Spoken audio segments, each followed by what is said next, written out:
to the Own Your Future Challenge. I'm looking at you, at my VIPs. I see you here on the screen. Can we get a little energy? Is my microphone working? I said welcome to the Own Your Future Challenge. Good morning, good evening, good afternoon, you guys. We are making history here today. I'm not sure if you know this, but between our VIPs here in Zoom, we've got YouTube, we've got Facebook. We have over 850,000 of you from all over the world tuning in to Own Your Future right now. Let's give it up for everybody in whatever time zone you are in, whatever part of the world you are in. Welcome, my friends. And you know, here's the fun thing. We don't totally know each other yet. It's day one. Some of you yesterday were probably swiping up and found this and got yourself here, and you're like, I don't even know how I got here. I don't even know what this is. And we are just meeting each other for the first time. But here's what's so cool. No matter where you are at in the world, no matter what time zone it is, no matter if you've trained with Tony Robbins or Dean Graziosi before, we have one thing in common. And that is that all of us together here today have dedicated our most precious asset, which is our time, to be here. And if you've done that, I know one thing about you. Do you want to know what I know about you? Come on, lean in, give me a head nod. Do you want to know what I know about you?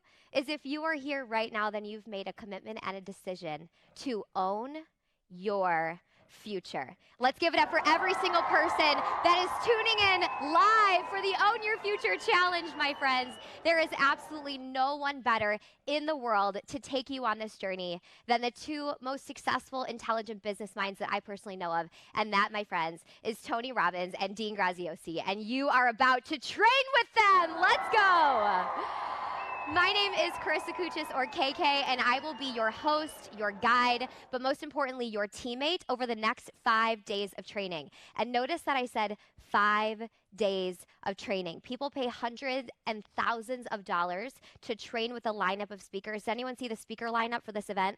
I mean, we just flashed it here in this little quick intro video. Some of the most insane names. You've got Tony Robbins, Dean Graziosi, you've got Jenna Kutcher, Russell Brunson, Trent Shelton, you've got Boss Babe, Jamie Kern-Lima, you've got, Dave Hollis, Prince EA, Glow Atanmo, Rachel Miller, Shalene Johnson, Pete Vargas, Brendan Burchard. Can we get up for every single speaker that's about to hit this virtual stage over the next 5 days?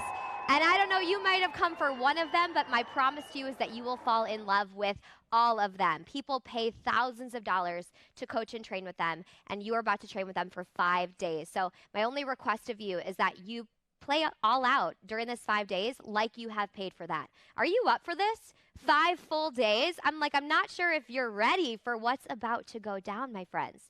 So I'm going to be with you in the morning as we start every single day of the challenge, and then at the end of every single day of the challenge. And today, I'm just going to get you ready to train.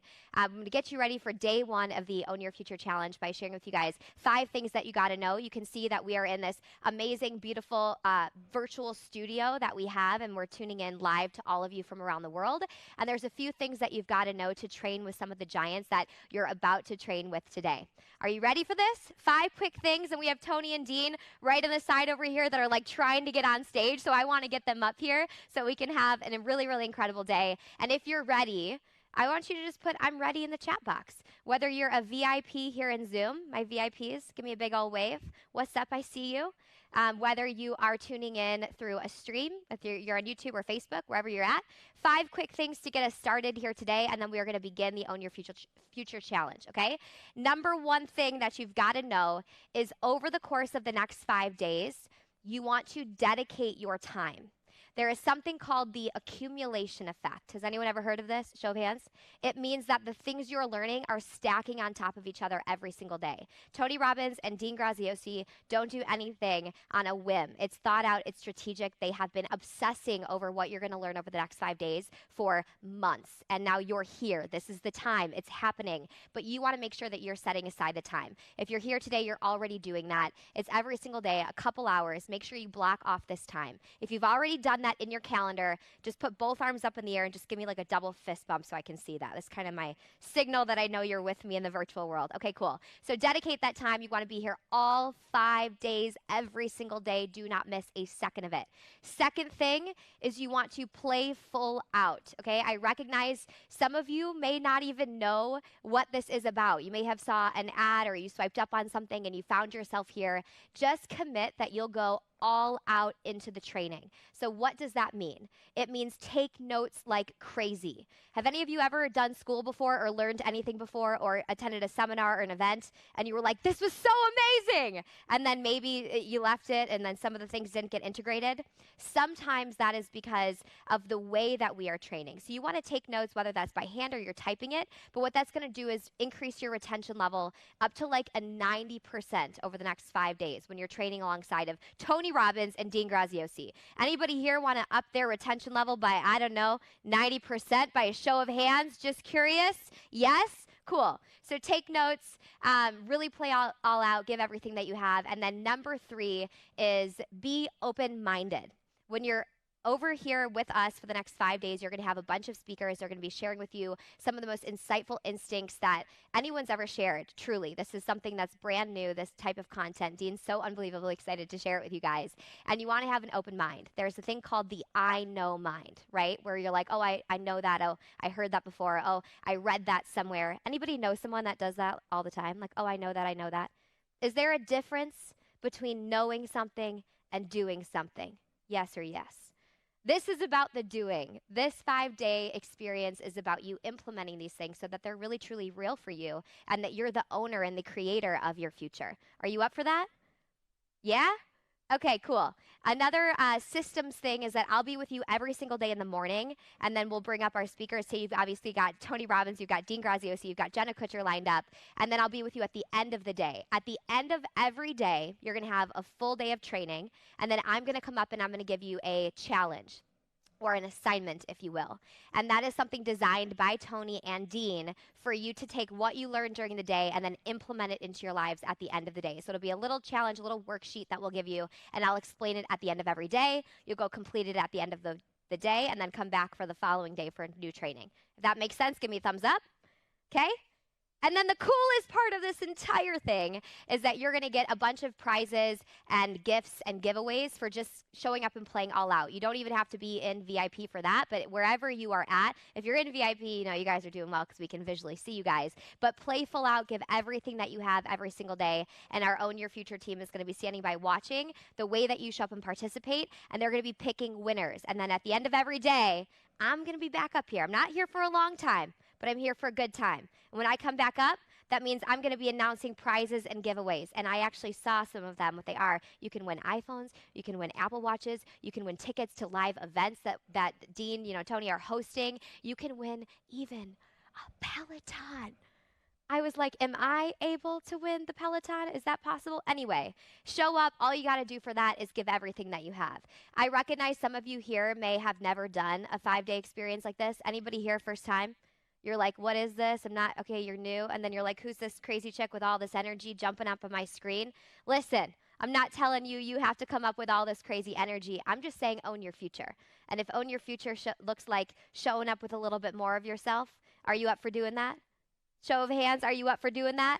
To be the creator of your life? Amazing. So my final tip for you guys today before we really kick off this 5-day experience, we're going on a journey together, my friends. I want you, if you're, you know, VIP and then even wherever you are, just wave, a virtual wave to everyone here from all over the world. This is your community. This is your family. For the next 5 days of training, we are going all in. So my final tip for you before we get Dean up here to kick this thing off is that you've really got to bring your energy.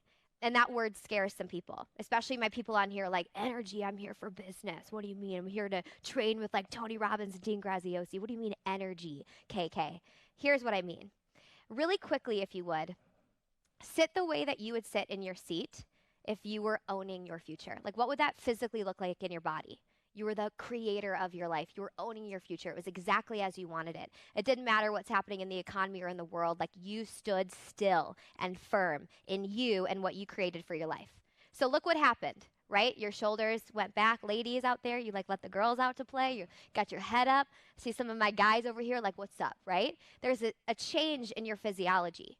Now sit the way you would sit if things weren't going too hot, all right? What would happen? Like, not going too hot, I don't know, maybe a pandemic hit and some stuff was going down, what would happen? Shoulders go down, head goes down, and our physiology changes. My question for you, how many of you just went back right now to the exact same body position you are sitting in when I first asked you to sit like a leader, right? Energy is a pattern. So when you get Tony up here and you get Dean up here, they're going to be saying things like, hey, get energy inside of your body. And it's not because they want you to jump up and go crazy. It's because they want you to show up with more of yourself. Because if you practice low energy, you get low energy in your bank account, in your business, in your life, in your relationships.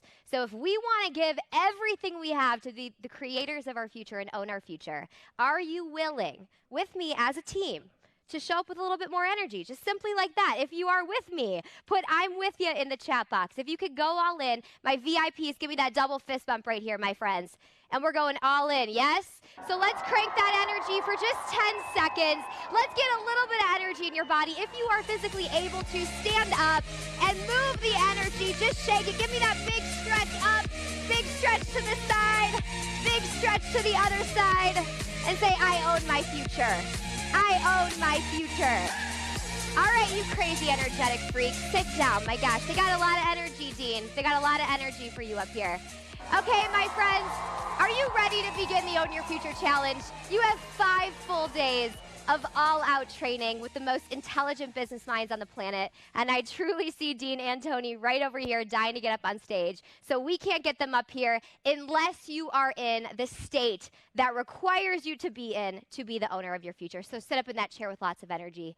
First person I'm going to bring up to the stage is Dean Graziosi. And if this is your first time meeting this man, heart-centered, one of the most incredible people that I know. He's built or been a part of over 13 plus companies. He is the most intelligent person in online marketing that I know. But above all of that, he's just such a great human being and one of the greatest people to learn from.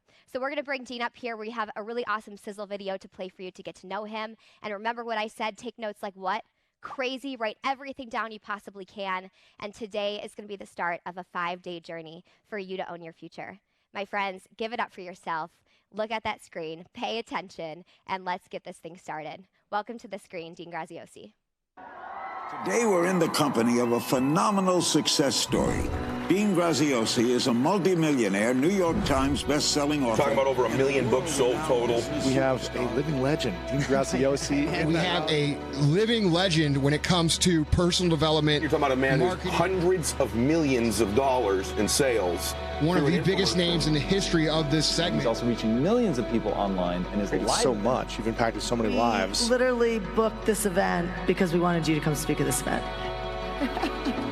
What I love about Dean is he's a genius at what he does, but the man, as corny as it sounds, he cares. It's easy to care verbally with your lips. He cares with the direction his feet move.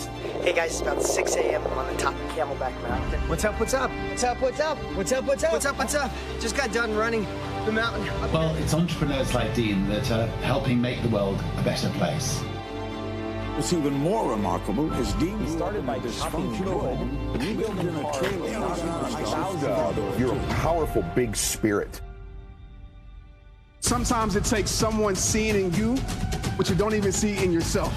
His ability to captivate and inspire people. And so there's so much wisdom in there. Incredible generosity and your enthusiasm. Give it up for Dean.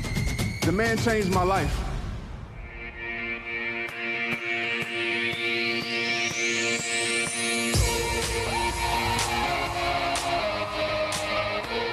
What's up? Hey, Larry, good to see ya. Natalie, Carrie, Kathy, Jackie, Stephanie, what are you guys doing? Carrie playing full out.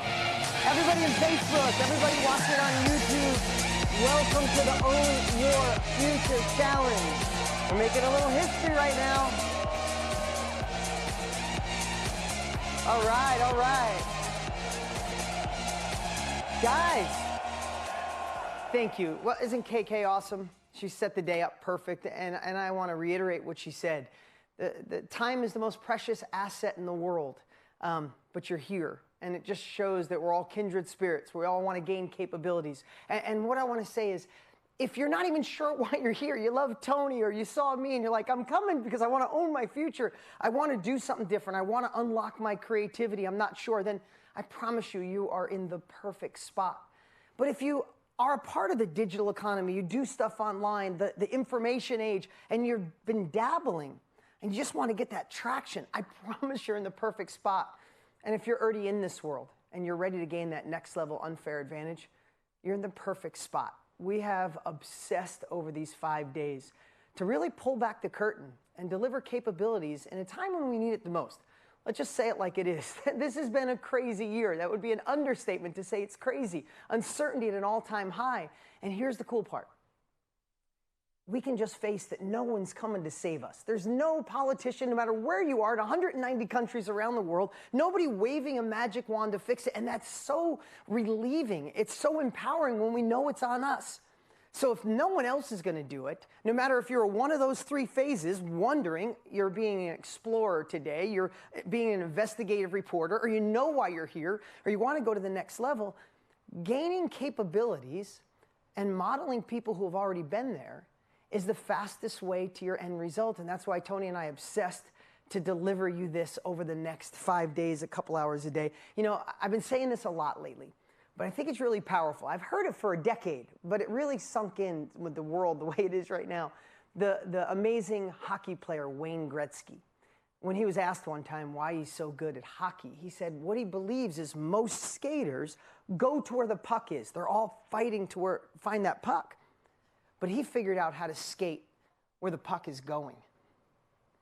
And that's why you're here, because Tony and I obsess over it, plus all the amazing guests. We want to show you where the puck is going in today's economy, with today's industry, with us going from being socially distanced to virtually connected, to an industry that's exponentially growing, right? So I just want you to be open-minded and to realize that when you gain capabilities from people who've already been there, the nerves go away.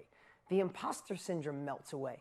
And that's what we want to do today. Today, we want to expose you to this strategy, to this vehicle, to this industry.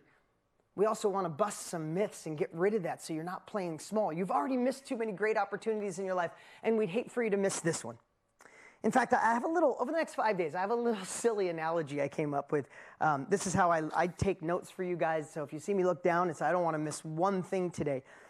But I want you to think about this. What if, I don't have my phone with me, but what if there was an iPhone 15, right? And it came out. And someone put an unlimited supply of iPhone 15s in the warehouse for you. And they paid for it. And they paid for the inventory. And they paid to ship it.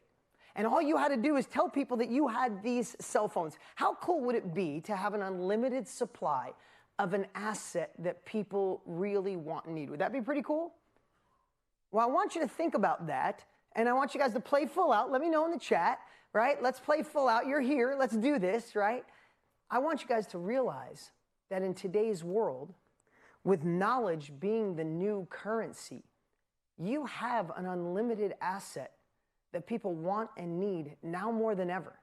You have a mess that you went through, and you're on the other side. Your mess became your message. You have a story, you have an experience, you have a skill, you have a hobby. You've obsessed and learned from other people. You have knowledge right now, right this very moment, that when you learn how to unlock it and share it, it is that limitless asset that people want. Here's a secret. Knowledge has always been a currency. People are just realizing it now, and it's why this industry we're going to be talking about over the next 5 days is one of the fastest growing industries in the world. Since we are socially distanced, the world has virtually connected. People aren't saying no to college because it's taking too long. They haven't grown as quick as the world needs to. They're growing in a linear fashion. The world's growing exponentially. People don't want to learn through their own trial and error. And people aren't just going to Tony and Dean and people. They're going to regular, everyday people who are willing to say, hey, I've been through that. I've experienced that. I learned that. And you could be a chapter ahead, a whole book ahead, a decade or a year. Somebody's starting off in a place you've already been, and that's the self-education industry, what we're calling the self-education revolution. Listen, this is a passion project for Tony and I, because self-education saved our lives. I'll share a little bit more, and Tony I can see him sitting right there. He's going to share a little bit too, but just enough so you see the context and the framework. And that's why I want to repeat myself when you say, I don't know if this is for me. You're in the perfect spot. Be an investigator. Be a reporter. Be open-minded. If you've been dabbling on trying to get online and share, and how do I grow this and how do I do this, you're in the perfect place. And if you're already doing it, you know you get to model us. You're in the perfect place as well. I want you to think about this. What if, I wrote this down the other day, and I got to share it. What if your experience was your inventory? You don't have to chill it. You don't have to store it. You don't have to pay for it, right? You don't have to water it.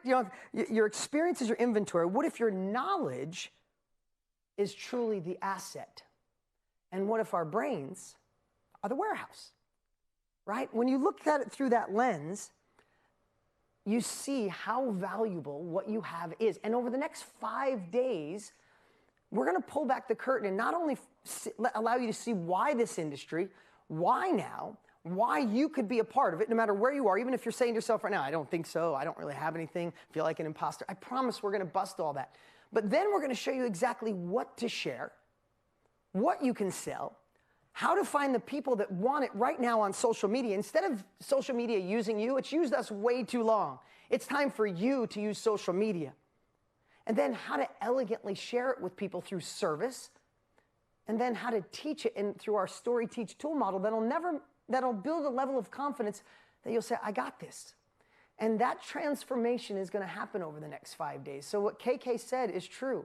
We obsessed over these 5 days. You're going to get a lot of value today. And so many of you, hundreds of thousands of you are getting this value for free. I'm going to remind you, pretend you paid $10,000 for this and show up every day.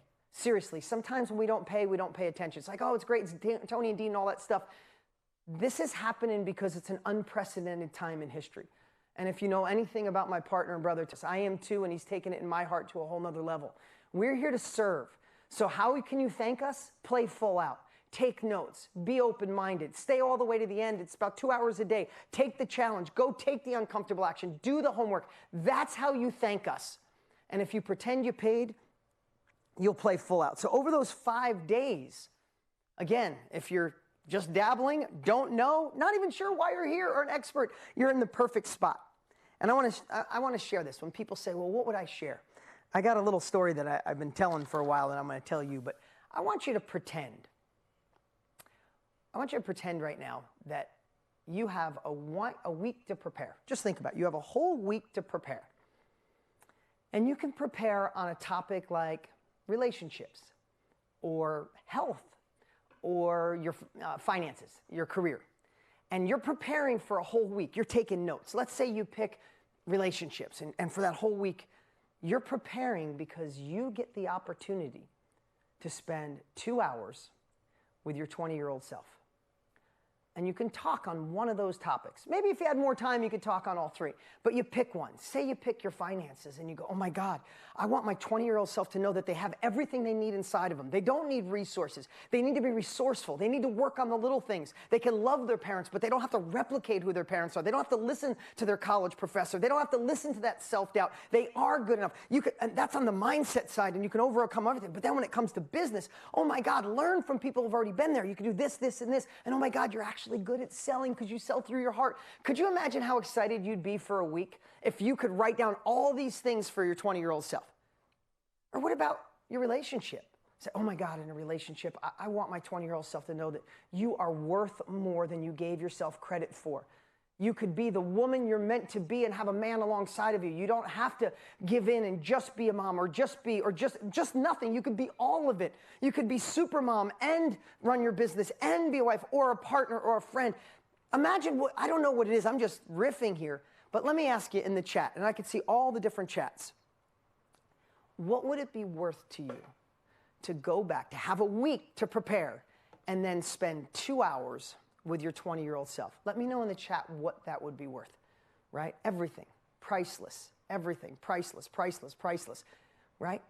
Here's what you need to know this very second as we take this journey for 5 days together.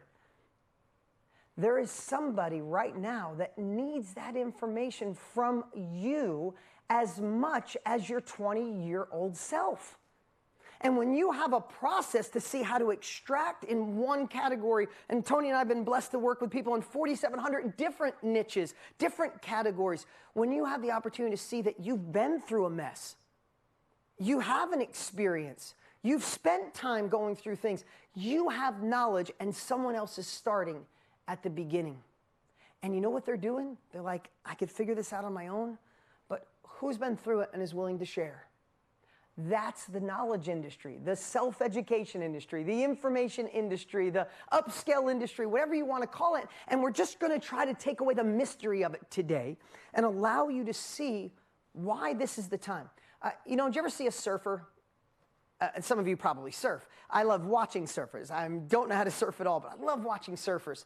And I love when a wave will come in and you'll see a couple of people just paddle and they get in front of the wave and they ride that baby all the way to the shore, right?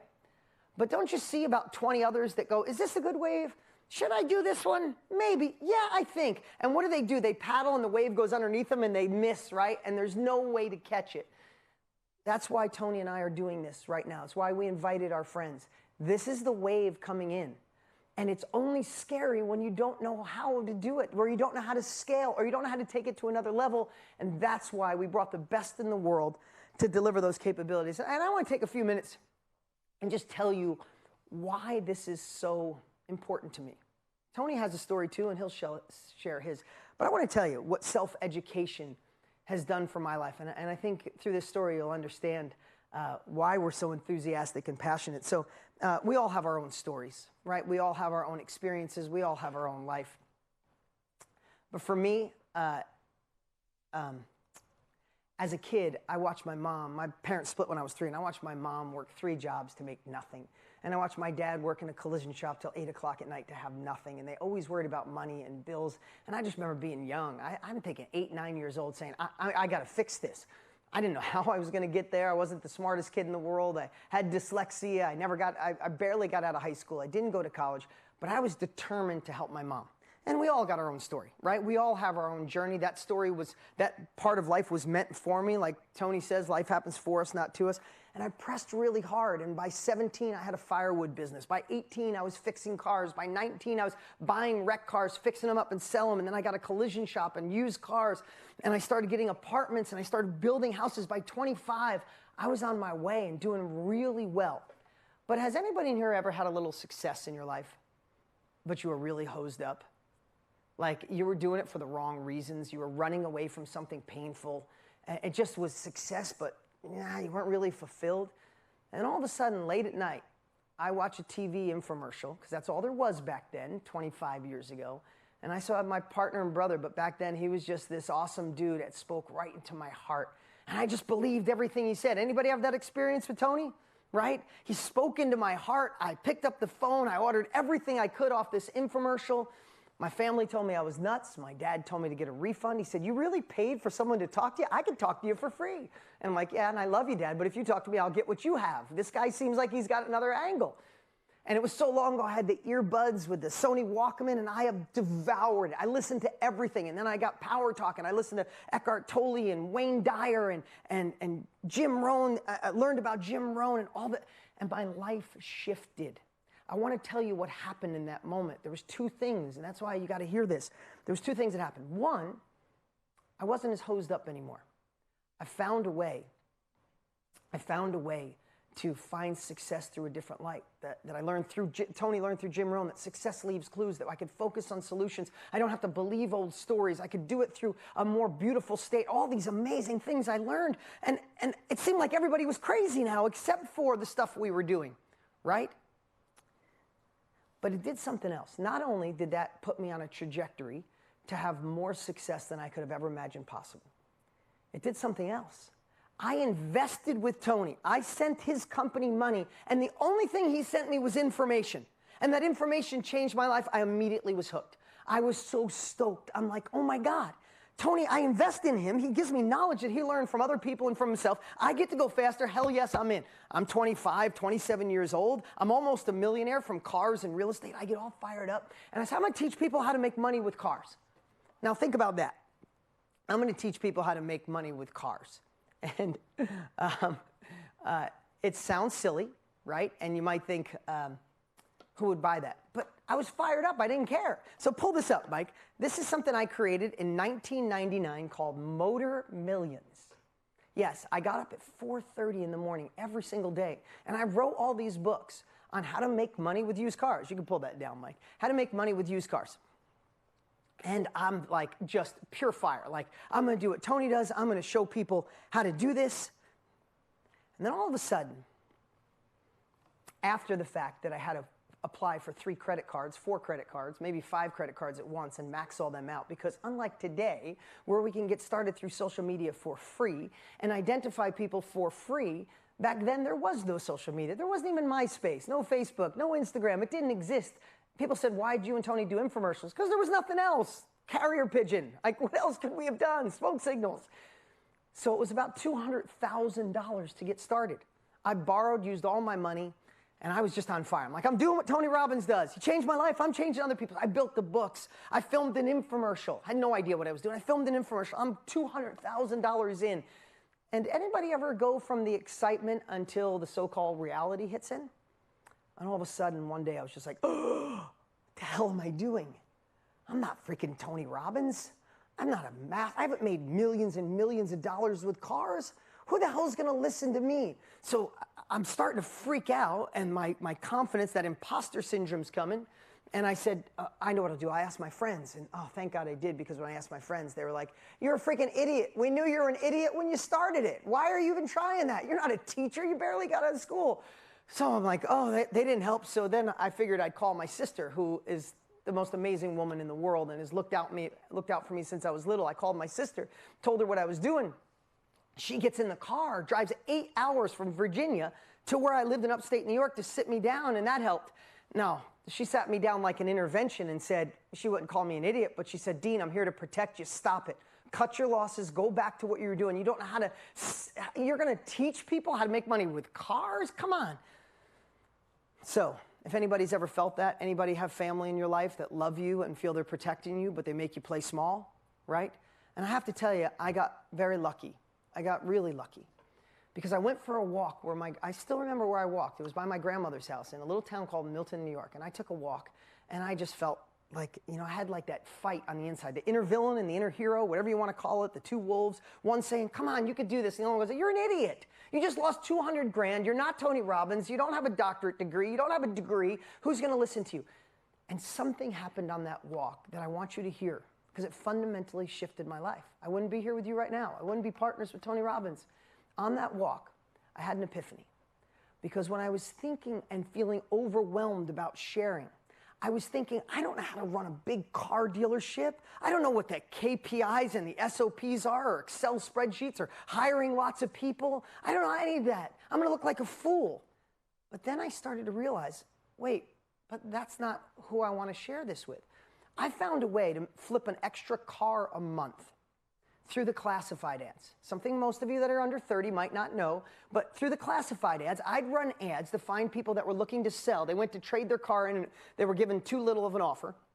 And I'd run ads, say, let me help sell your car for you. People would call me. And then I'd run ads for it better than they could. I would match buyers and sellers, and I'd make $1,000 or $2,000 a month on a used car. So I started thinking, hey, I'm not looking for people that are making millions. They don't need me. I'm not looking for people that sell 100 cars a month and want to go to 200. I'm looking for people that like cars and would love to make an extra $1,000 or $2,000 a month dabbling in used cars using my method.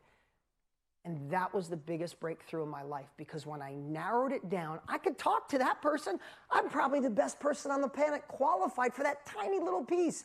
But even though that's a tiny niche in comparison, it was still potentially millions of people. And my confidence went through the roof, and I launched Motor Millions. And then I ended up launching a real estate course a couple years later called Think a Little Different, that went on to be a monster hit. And yes, failed, succeeded. But since then, oh my God, now the guy who changed my life is my partner, who's going to be here with you right now. We've done the biggest online trainings, including this one right now, the largest online training in the history of the world, happening right now. I became a multiple New York Times bestselling author with dyslexia, right? I've started 13 companies that have had more success than I could ever imagine possible, and it all started because of self-education. And the reason I took the time to share that is because I want you guys to know why we're so passionate, why we're so enthusiastic. But here's the difference. Self-education isn't for other people anymore. It's for you. It's for everybody who's willing to learn the capabilities, to identify what that, and we're going to share that tomorrow, Identify what that little dot is that you should be sharing. And when you identify it, your confidence goes through the roof. We're going to teach you how to unlock it. We're going to teach you how to sell it in an ethical way where you never feel like selling. We're going to show you how to teach it with confidence. And we're going to show you how to get paid to create impact. In fact, in a moment here, if you guys could bring up the whiteboard, I want to show you when you say who this is for. Mike, pull up this screen. Let's look at somebody like Nancy. Now, Nancy had no idea what this industry was. Nancy, being brand new, was an immigrant. She came here into America, and everybody told her to just get a service job. Like, that's when you barely speak the language, just get a service job, you could work your way up. And she wasn't willing to settle for that. And she found a way to get a higher level job. She found a way to be a product manager and a project manager and a process manager. And working her tail off, she figured out how to do that and ended up getting an amazing job, not at minimum wage. When she saw this, she's like, I'm not really an expert, but I think there's other immigrants that could use what I've used, my strategy, so they don't get stuck. She's gone on to help immigrants coming to America get killer jobs. She is absolutely destroying it. Never in the history of the world would that have been possible, but now through Zoom and all the ways we can communicate, she is doing better than you could ever imagine helping new immigrants. But then there's someone like Lisa. You can bring that over, Jeremy. There's someone like Lisa. Now, Lisa had a dance studio. And guess what happened? COVID. And it shut down her dance studio. And she's like, what the heck do I do? And she learned some of the same stuff from Tony and I that you're going to be learning over these 5 days. And she's like, the hell with it. I'm going to go virtual. I'm going to go into the self-education industry. I'm going to put on my cell phone and pipe it in through Facebook. And she followed our strategies. She is absolutely, now you understand, she shifted her dance studio online, started getting momentum, started doing so good. She shut down her dance studio, and now she does not only online dance studio stuff, she's teaching other entrepreneurs how to pivot from the real world to the online world. She's absolutely crushing it. We're so proud of her. And these stories, Tony and I legit have 6,000 pages of stories like this. But so you talk about Nancy was new, didn't know this existed. Lisa had an industry and had to pivot. And then you get somebody like Lewis Howes. You guys might know Lewis. He's an awesome dude. Tony and I helped him see how to take selling out of that icky feeling and make it service. How do you impact people's lives? How do you do it through your heart? And literally it shifted his business in a massive, massive way. So before, when I was saying, you could take that down. Before, when I was saying that you have the opportunity, whether you're here and don't even know why you're here, or you have a business and you want to pivot, or you've been dabbling, or you're in this space and want to go to the next level, this is the exact things. These are the exact things we'll be sharing over the next 5 days. I want to do one more thing before I bring out my dear friend here in a moment. But I want to show you my best and simplest definition of self-education. Come on over here. Okay, so I drew this. This is my drawing. This is my incredible neatness here. But let's look at this as this is your life's journey. And you're on this journey of life. We all have this journey of life. And then all of a sudden, something hits. There's a point where something goes sideways. And it becomes a mess. Maybe you go through a divorce. Maybe COVID hits. Maybe there's an illness. Maybe you got to shift the way you eat. Maybe meditation saved you. Maybe someone left you. The partner took advantage of you. Something went sideways. A mess that came. And you had to go through this journey of figuring it out. Or maybe you started a new business and you had to learn. Or you started a new relationship. Or you started a new way to eat. You went vegan. You started a new way to work out. You started in sales. You started as an accountant. You started in a hair salon. There's a million things you had to learn, and you had to go through this curve of like, oh, I have to learn this. Not trying to figure it out, right? Or maybe it was that time for that uncomfortable action. The day you woke up and said, today's the day, enough is enough. I'm doing this today, even though it's scary. And you went forward scared. And on the other side of that thing you feared, you learned. But you took that uncomfortable action and you went through this journey. But as you go through that mess, or the learning curve, or that uncomfortable action, you start to figure stuff out, don't you? It's like, yeah, I went through this shift in my life, but now my kids are empowered. I figured out how to do a child-centered divorce. I figured out how to naturally cure eczema. I figured out how to naturally cure, diabetes and 4,700 different things we've identified. And then all of a sudden, you're on the other side of that valley, and life goes because your mess, you found a solution. The learning became a skill. The uncomfortable action became mastery. And when you realize this, what we're going to be talking about over the next 5 days, that's why you got to be a part of all this, is the self-education industry. We should just call it like it is. We're bridge builders. We build a bridge. We help people go from where they are to where they want to be and not have to go through this whole dip because we learned it. We experienced it. We went through the pain. We went through the years of figuring out. We messed up on a relationship and now we're thriving in love. We messed up on the business and now we fixed it. We weren't that good at sales. We're good at sales now. People are buying the bridge. That's what they're paying for. This is speed. People are cutting checks for speed. It's the same way you're learning right this second. And here's the cool part, right? Let's just say it like it is. Sometimes it's the valley. Sometimes it goes like this. Some people, you have to go through hell and back to figure it out. Do you want to let someone go through that hell? Or do you want to help them get there faster? You're not doing a disservice by selling your knowledge. You're doing a disservice if you don't. If you die with those capabilities in your head, we feel you're doing a disservice to the world. And here's the cool part. In today's world, unlike when Tony and I started, and it had to be an infomercial and spend all this money, you have the opportunity to go live on Zoom, train in a Facebook group. You have the opportunity to teach people and build a course and do it on your iPhone. We're going to go through that, and you're going to learn how technology has not complicated. It's made it so easy. You could have a course up in 20 minutes.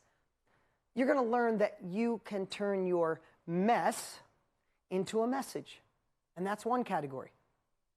You can turn your learning into a skill.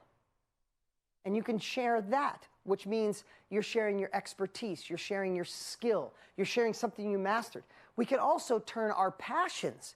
We have so many people that they have a passion for art, a passion for wine, a passion for romance, a passion for sailing, a passion for fishing, and they turn that into their course, their training, because someone right now wants to learn how to fly fish. Maybe you don't, but someone does. My daughter wanted to learn how to do oil painting. She didn't go to a class. She didn't go back to a college class. She didn't look for that. She went online, found a course of this awesome dude, Anthony. She got the course, and I walk in my kitchen, and she's learning how to do oil painting in the kitchen with her laptop open. That's the way the world is going. You have anybody in your house under 20? What do they think about when they have to learn something? Where do they go? Where do they go? Put it in the chat. When they want to learn something, where do they go? They go online. You bet your butt they do. They go online. And here's the thing. Right now, that wave is coming. And that's why we're doing this. And that's why we love having you here. And that's why we shared. If you're going to be present, if you're going to show up, if you're just here to learn, if you're just a curiosity seeker, be here, play full out, and don't bring your old beliefs. And we're going to bust those beliefs, because I understand at this point you might be thinking to yourself, well, I don't know if I have anything to share. Right? I don't know if I have anything to share. I don't know who would listen to me. I don't really have a following on Instagram or Facebook. And I don't even know how to do any of that stuff. Great. Why do you think we're doing 5 full days? We started out saying, let's do it 1 day. And then it went to 3. And then it's 5. And we started out with 2 friends, and then 7 friends. We have the entire 5-day blueprint mapped out for you. At the end of this 5 days, it's not going to be the end of a 5-day challenge. It's going to be the beginning of a new venture, a bolt-on to your current business, or something brand new that could shift your life forever. You guys up for this? You guys ready? Can I hear it? Can I see it in the chat? Are we ready to play full out? Are we anchoring? Are we staying? Okay. With that said, I'd love to start a little bit of an introduction here. And of course, I could just say, Mr. Robbins, please come out. But I got to take a minute here and just share this with you. What I said before was absolutely true. Tony changed my life 25 years ago. Before I even knew who he was. After I went through the course, I wrote down in my journal, someday I wanted to meet him and thank him. And I feel so blessed that we're friends and partners and doing so many incredible things together. But even more so, I want to share this. Something I heard years ago, they said, be careful when you meet your heroes. And I didn't understand what that meant until I did. Because sometimes I've met people that had a persona or a way they presented themselves. And then you meet them behind stage or you become friends with them and go, man, she's a jerk or he's no good. Like, he is not the dude that you would think he is. And I want to tell you, I met Tony 10 years ago. And he's way more of the dude than you think he is. That man does more behind the scenes than you could ever imagine. You know, my grandmother taught me something that I teach my kids. She said, who we really are is what we do when no one's watching. Man, that was so profound to me. We all want to make more money, have more success, do different things, but when no one's watching, we might be binging out on Netflix complaining about shit, right? Let's just say it like it is, right? We say we want to lose weight, and in front of everybody we have a salad, and when we're alone, we binge out on a pint of ice cream. Like, it's okay. I'm not knocking you, but we can't pretend that we do things. And knowing what my grandmother taught me about who are we when no one's watching, I want to tell you, Tony Robbins is the man that is more of a man than you can imagine when no one's watching. What he's done for the world, the impact he's had on millions of people, the money he donates, the people he helps, his obsession on serving, his obsession on solving problems for other people, to solve pain, is beyond anything you could ever imagine. And I just want you to know he's not only impacted my life, he's here to really rock your world. So let's play a quick intro video, and when we come back, let's give it up in a huge way for Mr. Tony Robbins. I've always been fascinated by that force that shapes human beings. Who am I and what am I here to give? You are a catalyst for getting other people to change the way they think about themselves. Over 3 decades, he's changed millions of lives as a peak performance coach and life strategist. #1 best-selling author whose books and seminars have helped inspire more than 50 million people to transform their lives. More than 4 million people around the world have attended one of his live events. It's just showing people that so many things in your life you think are difficult or impossible are actually easy if you put yourself in the right state of mind. I was looking at the list of people that you have helped. Bill Clinton, Princess Diana, Mikhail Gorbachev, Mother Teresa, Nelson Mandela, Quincy Jones. What do all these people have in common with one another? Hey everybody, how you all doing out there? Let's hear some energy from everybody out there, ladies and gentlemen. Wake it up. You've been sitting for a few moments. Why don't you stand up just for a second, shake your body out, wake it up. Come on, wake it up. Energy's everything. Let's rock it here. Make a little noise. Let's see if I can hear you out there, ladies and gentlemen. Come on, Erica, I'm watching you. Muna, are you giving me that energy? There you go, sweetheart. I want to serve you. Good job. Nice, Jackie. David Gibson, how are you doing today, brother? Thumbs up. Susan Beasley, are you guys ready? Whoa, yes. Well, listen, it's wonderful to be here with you and be here with my dear friend Dean. We have a little over 850,000 of you across all these different networks that we're working with right now, which, gosh, is pretty amazing. It shows you what's possible with this technology. Because when I started my first event, I'm ancient. You couldn't do all this free marketing with social media or even buy ads that were more targeted, right? So in the very, very beginning, I just loved people. I didn't have any great special skill except caring and love, and I was obsessed with self-education. And that's why I'm excited you're here, because the next 5 days, without exaggeration, without hyperbole, if you make it right, could be 5 of the most important days of your life, because it might change your entire lifestyle. It might change what you get to do and how you get to touch people and the sense of meaning you get to feel, not to mention, obviously, to be able to earn as much or more than you have ever before, but doing it on your terms. Doing it in a way where you're not making widgets, you're not working for someone else, where you actually get to find something of value, either inside you, your experience, your life, or someone else, which is how I started with Jim Rohn. I can remember at the very beginning, I thought, I'm gonna make this thing happen, and I had all these things I'd learned. I read almost 700 books. I was obsessed. I grew up in a really poor environment, And it was a painful environment. My mom was an incredible influence in my life. I love her to this day. She passed away years ago. But at the same time, when she drank alcohol and prescription drugs, she became really violent and crazy. And so I had to learn how to become a practical psychologist just to know how to manage her, because I have a younger brother, 5 years younger, younger sister, 7 years younger. So it's kind of up to me to protect them from the stuff that I had to go through. And so all that information in the life I had, I didn't have any role models and examples. It wasn't like today where you could follow people on the web and learn from anybody you wanted, or take out your phone and decide you're going to take out a course from Harvard or MIT. It's a different university, a different world in those days. And so I remember I went and booked my very first meeting. I'm like, I have so much to share. People are going to, lives are going to be changed by this. And I wasn't charging anything. It was a free seminar. And I decided, okay, here's what I'm going to do. I'm going to rent this LA Hilton hotel room. I'm going to have 500 people there. I just know it. And then back in those days, the cost for marketing, like even printing a brochure, which you guys will take for granted today because you'll do it in a few minutes on your computer and ready to rock and roll, and it was thousands of dollars, and I didn't have thousands of dollars. But I scraped all the money I had, ran this set of ads, really inefficient ads like they were in those days. I rented this giant room, and I waited and waited, and I'd like, nobody was showing up, and I'm starting to freak out. And by about 20 minutes past the time we're starting, I had to start, and I had 7 people in a room for 500 people. And they were spread out all over different parts of the room. I'm like, why don't you guys come down here to the front row? And then I gave my all. I got these poor people, you can imagine, right? I was ready for 500, so I poured everything into these poor 7 people in the front row. They're probably completely overwhelmed, like, you know, shooting a cannon at a rabbit. It works, but there's no rabbit when you're done, right? I was a little bit crazy in those days. So the bottom line is, from those beginnings to now using this technology today that's actually easier to reach people, that's the beauty of what's come out of even COVID. Not just the digital economy, which is extraordinary, but now this ability to look, and I can see Adrienne Paul right there in the home, right? I can look over and see Angie and see where she lives. I can feel Dijana here right now and the kind of energy that she's putting out. It's pretty extraordinary.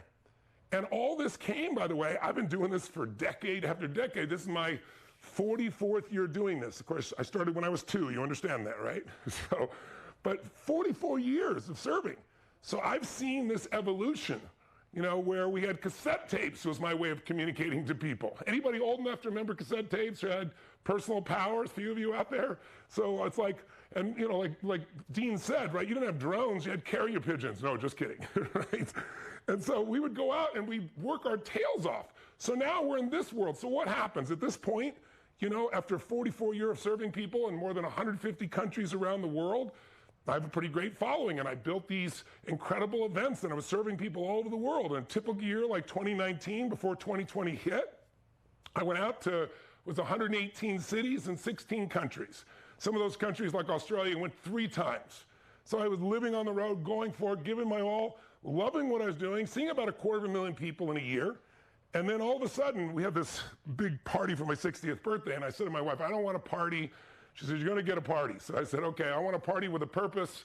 Let's use it to raise money for Underground Railroad, one of my favorite charities, which saves children from slavery, which is pretty extraordinary. It's a horrific situation no one wants to talk about, but it's out there. Great organization.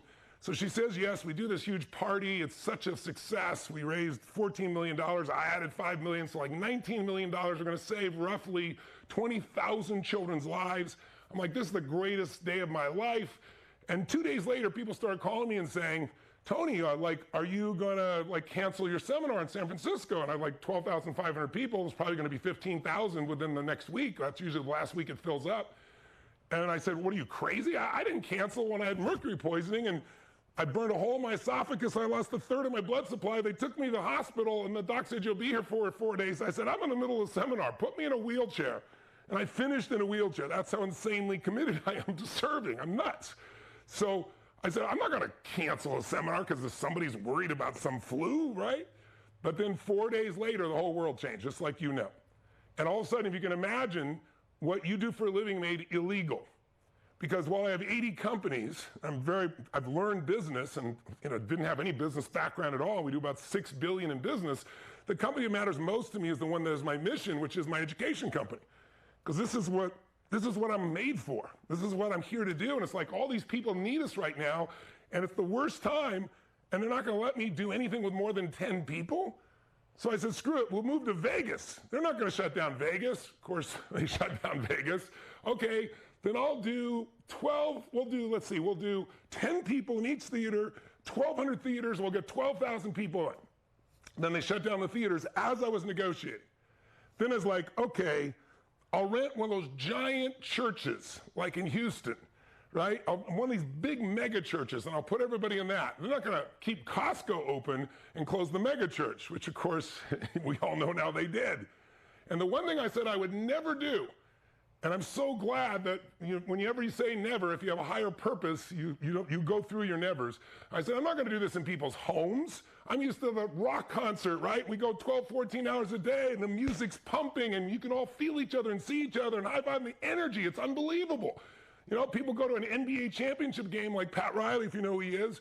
Good friend of mine, he called his wife and said, this is like the 7th game of an NBA championship, but it goes for 4 days and nights, 14 hours a day. I've never seen anything like it, right? So I'm used to that. You're not gonna have that in your home with your kid walking by and your dog on your lap, and maybe the speakers aren't so great. So I'm not doing that. But I'm committed, right? Just like you are, you wouldn't be here. I really acknowledge you for that. And so I was like, okay, there's gotta be a way. And I went and saw, Dean said, well, you gotta see this person's doing these webinars, and they had 2 52-inch screens, or 3 of them, I think it was, and I was like, I'll cut my throat first. I'm not doing some old man's webinar, right? I need this to be interactive. And so we grabbed the tape recorder and said, here's what we're gonna do. We're gonna do 20-foot high ceilings, obviously not this studio, a different one, mine at home, and we're gonna do 40-foot high ceilings so I can lift that, so when COVID allows it, I can put 1,000 people live. And I'm making 50 feet wide and 20 feet above in the top and 50 feet around. And I'm gonna bring this technology and I'll be able to whisper in people's ears, like call Tamara, but talk to the rest of you, but then whisper in her ear and she jumps, like I have the tool for that now. I've now got some hepatic tools you can put in your shoes and it makes you feel the music of your whole body, but it can also alter your brain waves. So you can go in an alpha state, which is quite euphoric, or a theta state, which is where you deeply learn. So I was like building all this stuff and everybody says to me, Tony, this is insane. I hired 6 companies and they said, okay, this is a huge project. We can do it probably in 9 or 10 months. I said, no, you got 9 weeks.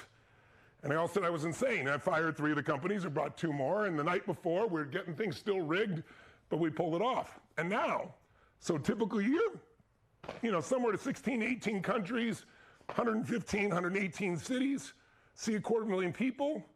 With this new tool, we're able to reach you all over the world.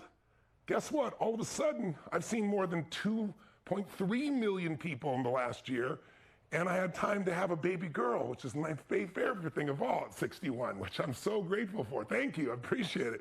So it's like, if I'm gonna be home, we wanted to have a baby forever. We've gone through 14 years of trying different ways, and all of a sudden God just blessed us, because I'll go be home. I've lived my whole life as a nomad. Now, why am I telling you the story about me? Because this could be you. I started with nobody wanting to listen to me.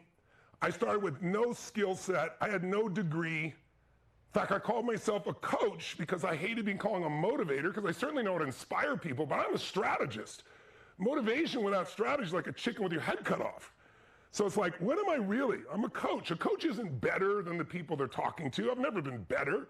I had coaches that I was better than, but they could show me things I couldn't see because I was in the forest, I was in the game. They could see things and help me, and they cared about me.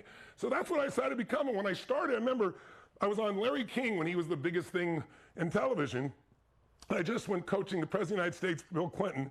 And so he's like, what is this coaching thing? You're not a coach. You don't coach teams. I said, I actually do coach teams. I have 5 NBA championship rings and different teams that I work with, right? Really? And I said, but I tried to explain, I was about to give up coaching, then all of a sudden everybody started calling himself a coach. Financial planners became coaches, therapists became coaches, everybody became a coach. So I'm telling you this because I want you to know, I stand on the shoulders of all the people I learned from.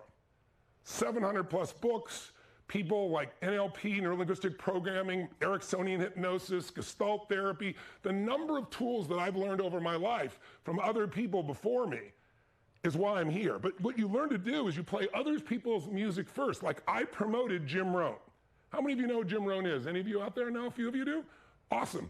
Well, Jim was like my mentor. I went to work for him at 17, and I went to every seminar. I took notes like crazy. I had no background, I had no skill, I didn't even have a car. I had a 1960 Volkswagen. Mom and Dad got in a fight. My mom kicked my dad out, and then she kicked me out, saying I was on his side. And she kept my car and earned it $40 a week as a janitor. But guess what? I took those $40 and I went to Jim Rohn's seminar. It was $35, it'd be like $250 today. And it was only 3 hours, but he gave me some philosophy that shifted my life. And I just wanted to serve. I wanted everybody to know about it. So I convinced somebody to loan me money to get a 1968 Volkswagen, and I bought this one suit at the thrift store, and I went out learning how to, in those days, you had to go out and give a talk to like a real estate company, a stock brokerage, something, to try to convince them to go to Jim Rohn's seminar. So I didn't have the content, he had the content, but I could be the person who made the difference. And I loved it. And I got better and better at it until at one point people said, Tony, you should be doing this. So I promoted a bunch of different people and then eventually started to become the speaker myself. So that journey from I can't get people to show up for free to a couple million people a year in live events to where I have the ability to give my time to you here for a few days and really help you get into this industry and not have to be paid for it. And of course, our goal is to serve you, and then if we serve you enough, hopefully you become a client of ours so we can serve you more. That's the whole basis of adding value. But I want you to know that it all came from just self-education. That is what this business is. And it's an industry that's growing insanely rapidly. Forbes says it's going to grow literally to $1 billion a day. Right now, it's about $250 million a day by 2025. That's how fast it's growing. And a huge part of that is you could be home now. Like I get to go home and be with my baby girl. Before, I'm flying across the universe. Now, I'm still going to do live programs because I love them, but I won't be doing hundreds of days on the road. I think we picked 2 or 3 of these events we're going to do strategically, and the rest of them I do this way. And a lot of people prefer this because they don't have to cross the universe. They don't have to travel to another country or another state. They don't have to rent a hotel room. They don't have to rent a car. They don't have to be away from their family. So I've got mine wired, those events, deeper than this, because some of you here are on Zoom, but most of you are listening through other entities, whether it be Facebook or YouTube. So this doesn't have all the bells and whistles, but we wanted to get everybody involved. And I want you to understand what's possible. I'm not telling you to go work with millions of people. I didn't. I'm telling you to do the next step.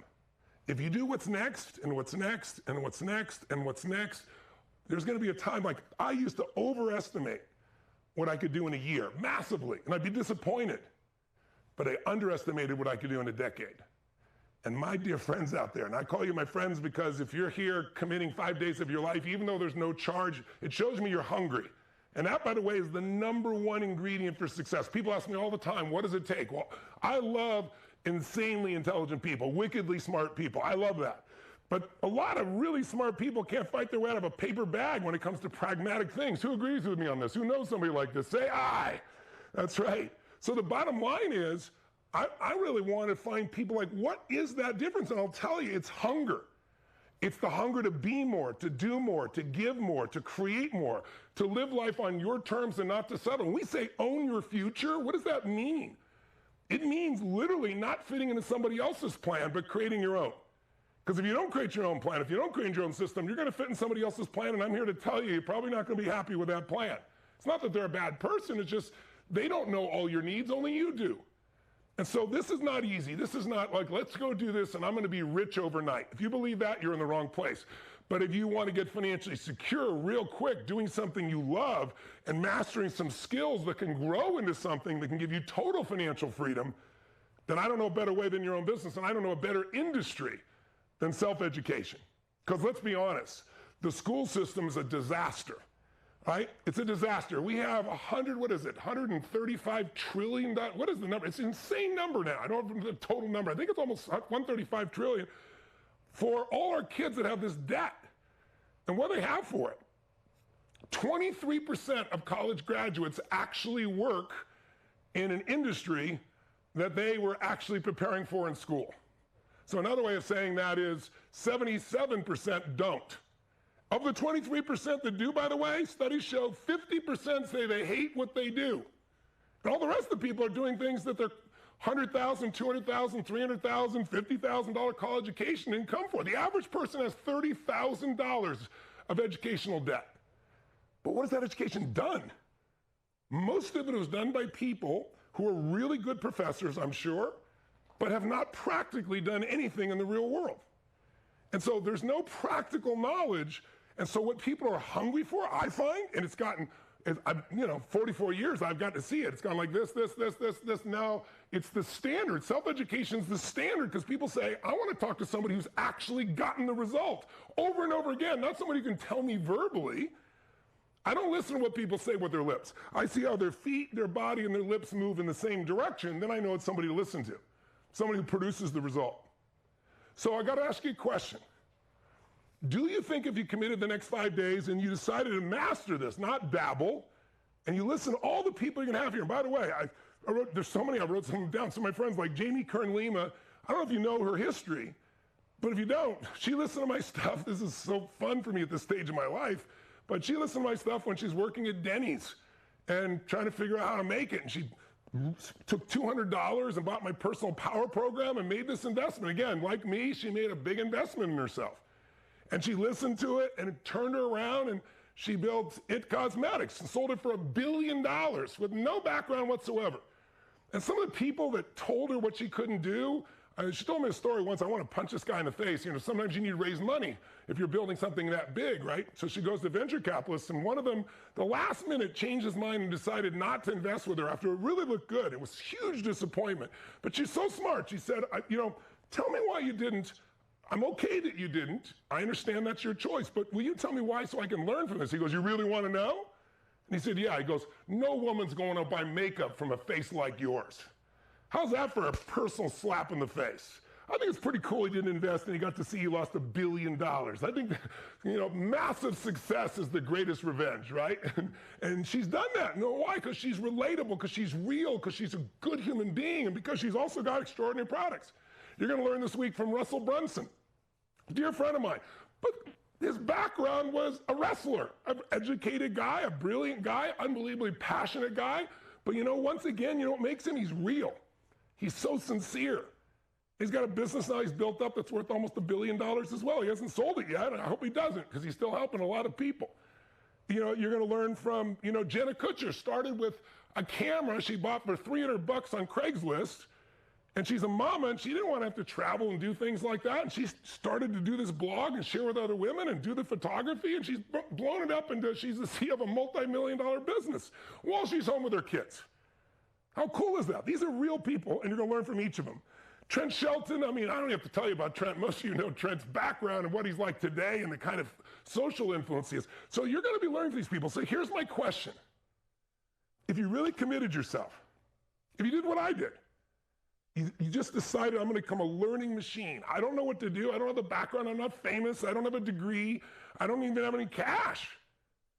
But I'm going to invest in me.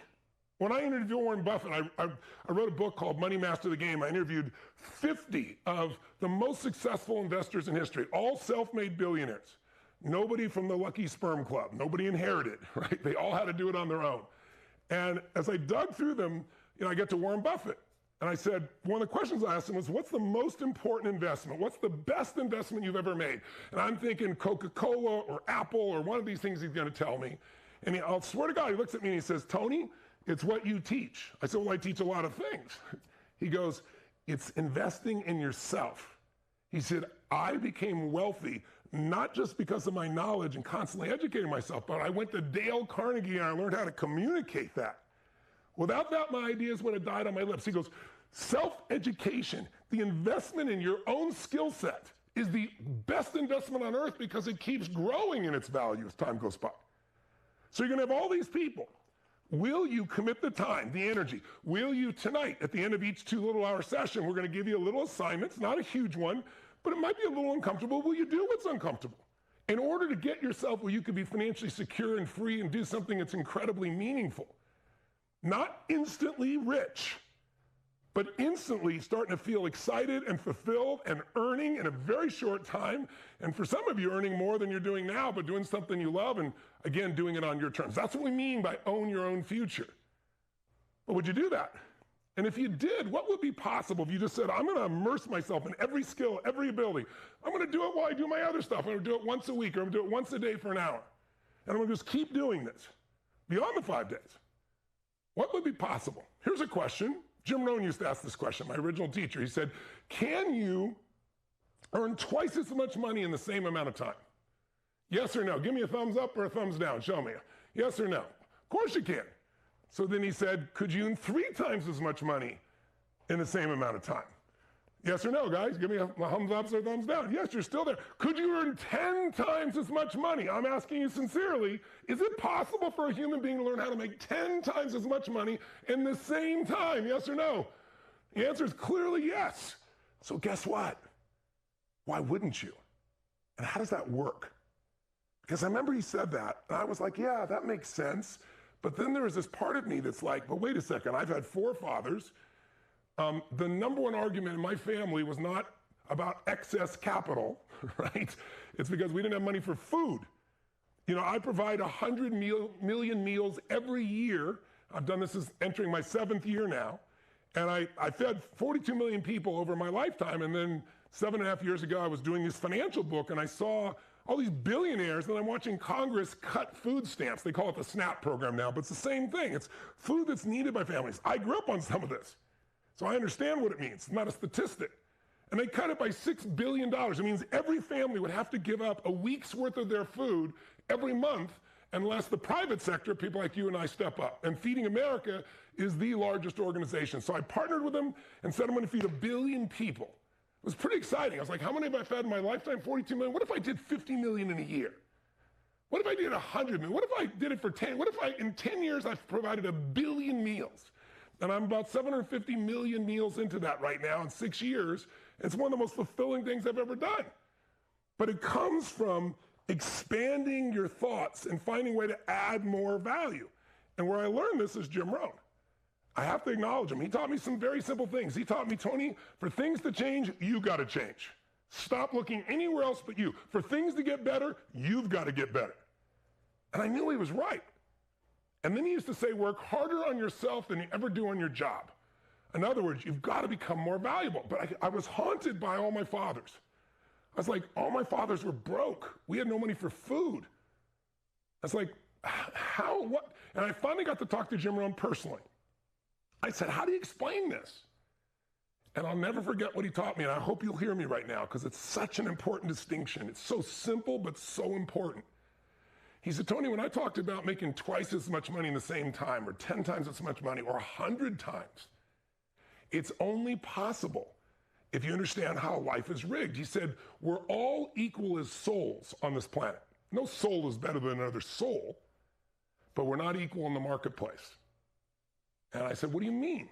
He said, well, if you look at somebody at McDonald's and they're making $8 an hour, in those days it was even less, and I know some places they're doing 12 or 15 based on new rules, but the average from the McDonald's today is $8 an hour. That's $16,000 a year. I said, that seems so unjust. These companies should be able to make more. And he said, Tony, they only make 6 cents on a dollar of profit at McDonald's. If they were to increase their wages, it would take away 2/3. These guys wouldn't make any money. I said, well, what about teachers? Teachers just don't make enough money. I mean, that's all good they do. He goes, listen to me. He said, I remember I brought up to him, I said, these billionaires like this, you know, I remember seeing at the time it was a different one, but it'd be like a David Tepper, right? Or Ray Dalio, who's now a friend of mine today. But one of these guys that make $1 billion in a year, David Tepper made $3 billion in personal income. I'm not talking about his company, that's how much he personally earned. He goes, Tony, but look at these guys. He said, people are getting in those days a return of 3 or 4%, now it's 1%. He goes, and this guy gives 42% return. At 1%, it takes you 72 years of investing to double your money. At 42%, you're doubling your money every 2 years and a little change. I mean, and he said, and those are owned by all these people who have their 401ks in there, and all these people that have nonprofits. And so he makes $3 billion because he's made $100 billion for other people. He said, the level of added value, think of it this way, and please write this down. My income is in direct proportion to the amount of added value I am creating for a mass number of people, or lack of a mass in some cases. My income is directly related to the amount of added value, but it's got to be the value they want, not the value you want to give. And he said, listen, at McDonald's, I'm not being disrespectful, But he said the person who works $8 an hour, that's what that job is worth. And now these days, that job's starting to get replaced by robots, and it's going to be a very different world soon. We're going to see a lot of those jobs disappear. He said, but how long does it take to be good at McDonald's, to learn to run the 6 machines or 8 machines? A few hours, a few days at most? How much does it take to be able to understand everything that's happening in the world financially and know how to take risks intelligently where you can produce those types of returns? And what's the value of it? The value of a burger or the value of an entire new economic future? I was like, wow, I never thought of it that way. He goes, Tony, you already do this. You're always learning.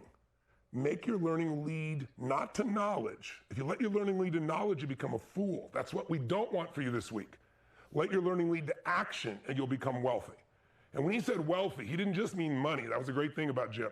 He meant spiritually wealthy, emotionally happy, financially, yes, physically well-being, great family. That comes by being in a mindset of how can I do more for others than anybody else in my category. Now you might say, well, but I don't have something to do that with. Well, we've got 4,700 niches with 40,000 people in 150 countries that are part of our community. They're in every niche you can imagine. How do I trade, cryptocurrencies from somebody who's extraordinary to how do I get the acne off my child who's, just 6 months old? How do I dance the Charlton? How do I cut 30% off my taxes? These are all just people who've come up with something they knew and decided the simple way we're going to show you with technology, you can do things in minutes. And I mean minutes that used to take months or years to get done. And you get started with next to nothing. But you have to be obsessed with adding value, with doing more for other people than anybody else in that area. And in the beginning, you can do that just by looking at what other people are doing and learning. You can easily come up with a name for your course. I'll give you a little tip. You want to do this? Go to Amazon and read all the top books in the category you're talking about. Look at the reviews and all the 5-star reviews. Read what they wrote. They'll give you the words that made them love that book, love that subject. Like, there's so many little shortcuts I can give you today that we would spend weeks trying to do that today you can do again in hours because technology offers so much. But you're going to have to manage your psychology. If you already own a business and you're this group, you're going to take off to another level. If you haven't, and even if you do have a business, whenever I'm able to have now, I have more than 80 companies. I'm not bragging, it just blows my mind. And we do over $6 billion in business, and it's a variety of business. I have an AI company, I have an education company, I own the LAFC football club with some other owners, I own this resort in Fiji. I mean, there's a lot of variety in there. And I've learned how to make those things work. And so if someone owns a business, they come to my business mastery course in 5 days. I can show anybody how to grow their business 100, 150%, 180% in 6 to 12 months. But most people don't have a vehicle. That's why I'm here with you. And Dean gave you some cool metaphors. It's like, this is an industry where you don't need a bunch of warehousing and you don't have all this stuff. It's all inside you or inside someone who you decide to kind of become a knowledge broker for. I mean, that's what I started out with. So you don't even have to have it yourself. But we have to have is enough hunger to play full out, to commit, to invest in yourself, to keep moving forward. Because if you just keep moving forward, you're going to do more than you ever dreamed of. But most people don't. They try it, they get disappointed, they want something instantly, and they're not going to be fulfilled. But COVID has made it the best time ever to do this because now people want to learn. Like, I'm going to have some of the greatest teachers in the world come straight to my daughter from everything in the world. I strained my voice very badly doing what I've done all these decades, and now I get to work with one of the greatest vocal coaches in the world. Bocelli, everybody's worked with, right? He's in LA, and I'm in Florida. Boom, we're on Zoom. We do everything like I'm there. I don't have to travel to him. He doesn't have to travel to me. That level of efficiency is available for you. And it can be done even when you're not there, while you're asleep. Wouldn't it be cool to do something you love while you sleep and earn while you sleep? But it's not going to just magically appear. It's going to appear by investment of time, energy, and money on your part to say, I'm going to go for this. I'm not going to be perfect, but I'm going to try something. And if that doesn't work, I'm going to change it, change it, change it. That's how I got here, guys. If you take off and you fly to Hawaii from, let's say, where I am here in Scottsdale right now, if you're a pilot, I'm a pilot, you're off track about 80% of the time. But you don't stress out. You don't go, oh my God, I'm off track, we're going to die. You just correct, and you change, and you know where you're going, and you land on a dime 6,000 miles later. 5,000 miles later, whatever it is from here. So that's what this process is. And we want to guide you through it and give you these 5 days that if we never see you again, you can go start a business and make it happen. And if you want to do more with us, we'd love to coach you in more detail. But here's what I want to tell you. What's going to get in the way? That's what we really got to look at. What's going to get in the way? What's going to get in the way is the head, not the heart. The mind is always looking for what's wrong. The mind is afraid. Like we have a 2 million-year-old brain. That's what we all have in common. And it's always looking for it's going to hurt me in some way. What do I need to fight or run from, flight, or freeze and hope it doesn't notice I'm here? But you know what? That 2 million-year-old brain is not designed to make you happy. That's your job. It's designed to make you survive. And if you let the survival brain run you, you're not going to get much out of this. You'll get a lot of knowledge, but you won't implement it. And I always tell people, knowledge is not power. Knowledge is potential power, right? Execution trumps knowledge every day of the week, right? If you get yourself to execute, even if it's not perfect, you're going to do better than someone who's smarter and has all this great knowledge. So my whole thing is get yourself in action. So what stops that? What gets in the way? Well, sometimes it's the traditional education that gets in the way. I mean, we have 111 universities in America that have over $1 billion endowment. Some of them 10 and $12 billion. They're like hedge funds attached to a school, right? And they keep raising the price, but the delivery's not there. So if you go to that old education, you're going to get great information, but probably not something that's relevant unless you have very specific skills you're learning. But on the other hand, if you go for self-education, there's no limit to what you can learn or master or grow. And it's a different way of living. So what gets in the way? Limiting beliefs. Limiting beliefs are what destroy our progress. Please write this down. Beliefs create and beliefs destroy. Beliefs create and beliefs destroy. Certain beliefs will empower you, certain to pull you back. Now, sometimes we have conflicting beliefs, like you were taught growing up, look before you leap. You're also taught, he who hesitates is lost. Figure that crap out, right? That's a bit of a conflict, right? A lot of times we have these mixtures, like, I'm gonna do it, and this voice inside you goes, who are you kidding, right? Who can relate? Make some noise out there if you can. Let me see you out there. Good, good, good, right? So if you and I are gonna do this, let me give you just 3 core, what I call mandates for leadership. You might go, Tony, I'm not a leader. If you're a mom, you're a leader. If you're a father, you're a leader. If you own a business, you're a leader. If you're not willing to settle, that's what we mean by own your future. It's don't settle for less than you can be or do or create or give just because you don't know what to do yet. So what gets in the way? Let me give you 3 beliefs that make most people still stuck in COVID. Still stuck, even though the numbers are down, even though we're in great shape. I mean, I'm in Florida. We've been open the entire year. Our kids have been in school since last September, right? They did studies. I'm sure you saw. You know, back in June, they did studies that showed, where does the 6 feet thing come from? You've been complying 6 feet for so long. Where did it come from? Do you even know? Are you just blindly following it? They did a study in The Lancet, one of the most respected medical journals in the world, last June, with kids. 3 feet was no different than 6 feet. They mentioned it a few weeks ago, but most people are still 6 feet away and wearing their mask. And listen, whatever you want to do, I'm cool with it. But fear will rarely get you where you want to go in your life. Fear makes you shrink. And as you shrink, you get weaker. This entire country was created by people who understood a 4-letter word and they're willing to take it. It's called risk. Driving your car is risky. 1.2 million people die every year in car accidents around the world. You know, you're driving your car and there's nothing but a little yellow line dividing you from these crazies. Some are falling asleep at the wheel, some are texting, some might be drunk. It happens every day. So why do you still get out of your house and drive your car when there's all that danger? Because you know, if I don't take risk, I have no life. And if you don't take risk in the area of learning, then you really don't have life. So what are the 3 mandates? Here are my mandates for anybody who wants a quality life. Number 1, see things as they are, but not worse than they are. Right? With COVID, see what it is. Yes, there's real issues. There's things that need to be dealt with. That's obvious. But don't make it the end of the world. It's not the end of the world unless you sit and watch television all day long because, listen, these people in the media are good people. But they have something they must do. They must be profitable. They can't stay in business. And they know something about this 2-million-year-old brain. It responds to pain and fear faster than anything else. That's why there's a phrase in journalism, if it bleeds, it leads. Some of you probably heard Project Veritas, where they interviewed the guy from CNN, and he was talking about how they weren't getting enough viewership, so they kept putting the death rate up. The head of CNN calling it up and saying this, and then saying, people are now getting used to COVID, it's getting better, so our next thing, and he says it right on camera, a girl he's on a date with, he thinks, it's got a hidden camera, our next thing is going to be global warming, because that one, we can ride that one forever and scare the hell out of everybody.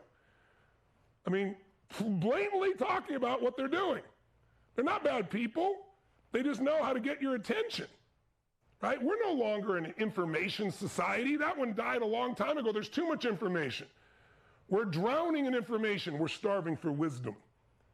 And you and I can find wisdom in people that have done practical things. That's why we have this beautiful community of people that are doing this and providing it and giving answers for people that they can really use in areas of life that really matter. But you got to see it is, but not worse than it is. Like someone will say to me, oh my God, I can't lose weight. I've tried everything.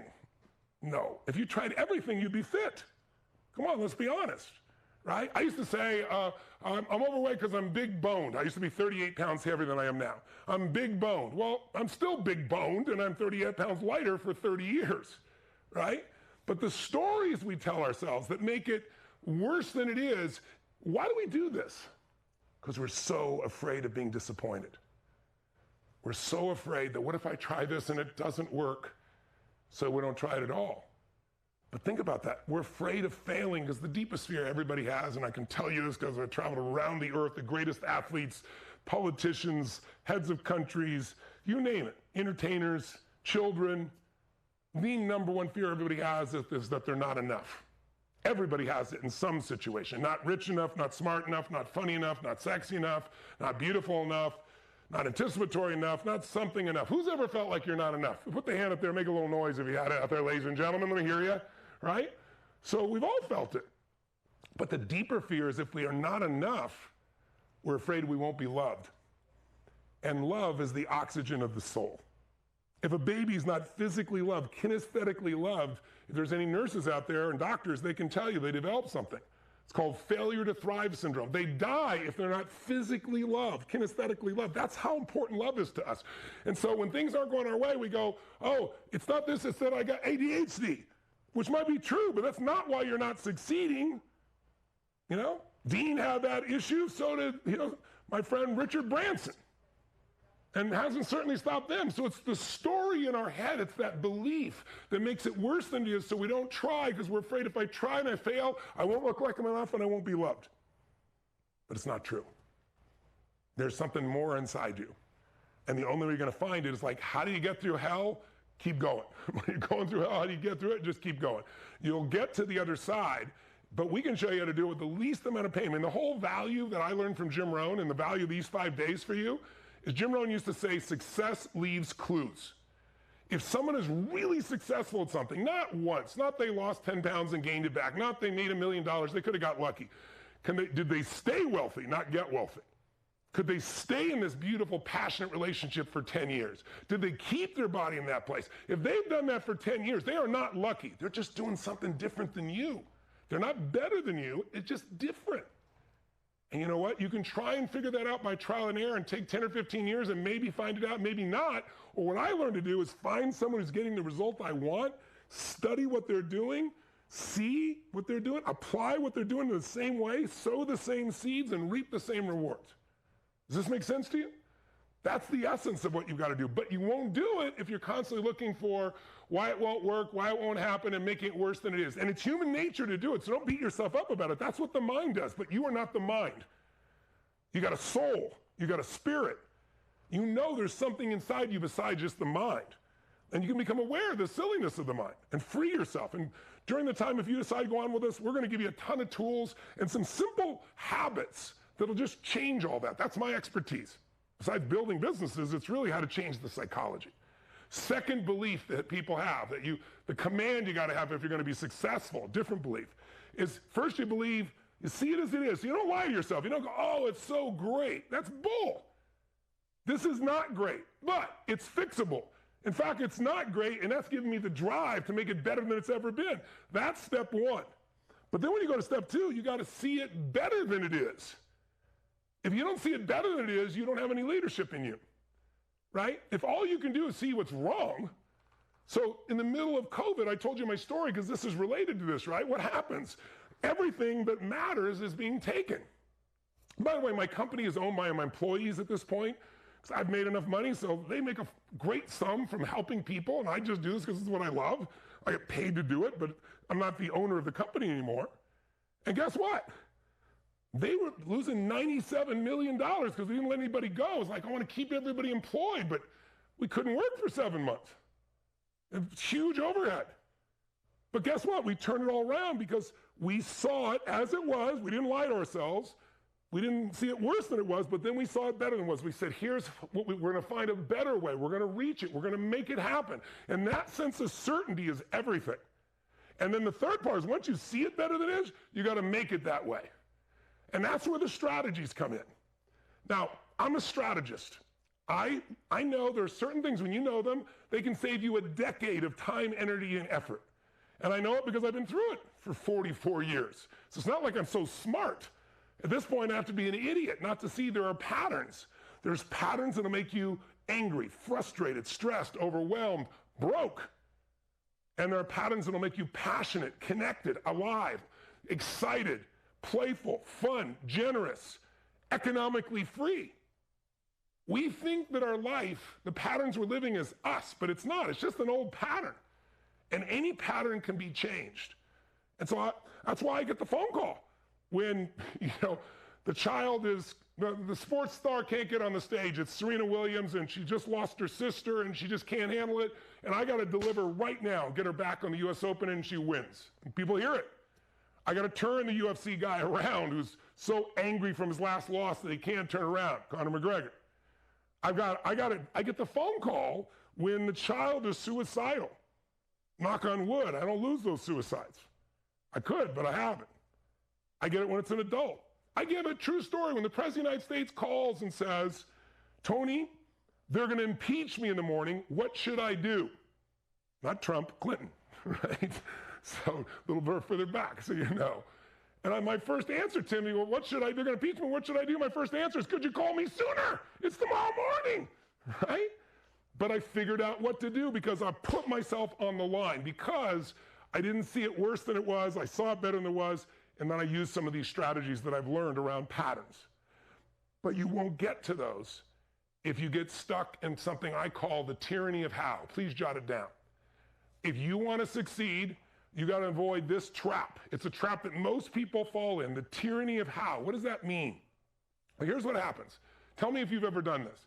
How many of you have ever had like a dream, a goal, something you were so excited about, you really got excited about it, you're going to go for it, and then your brain goes, but I've never done this before. I don't even know where to start. I don't have the skill. I don't have the ability. No one's going to listen to me. I got nothing to share. I'm scared of selling. I'm not tech savvy. How are those for a few? And what happens then is, because you don't think you know how, you don't do anything. But I want to submit to you that the most successful people I've met in my lifetime were all people who didn't know how, but they knew what they wanted to accomplish and they knew why they wanted it.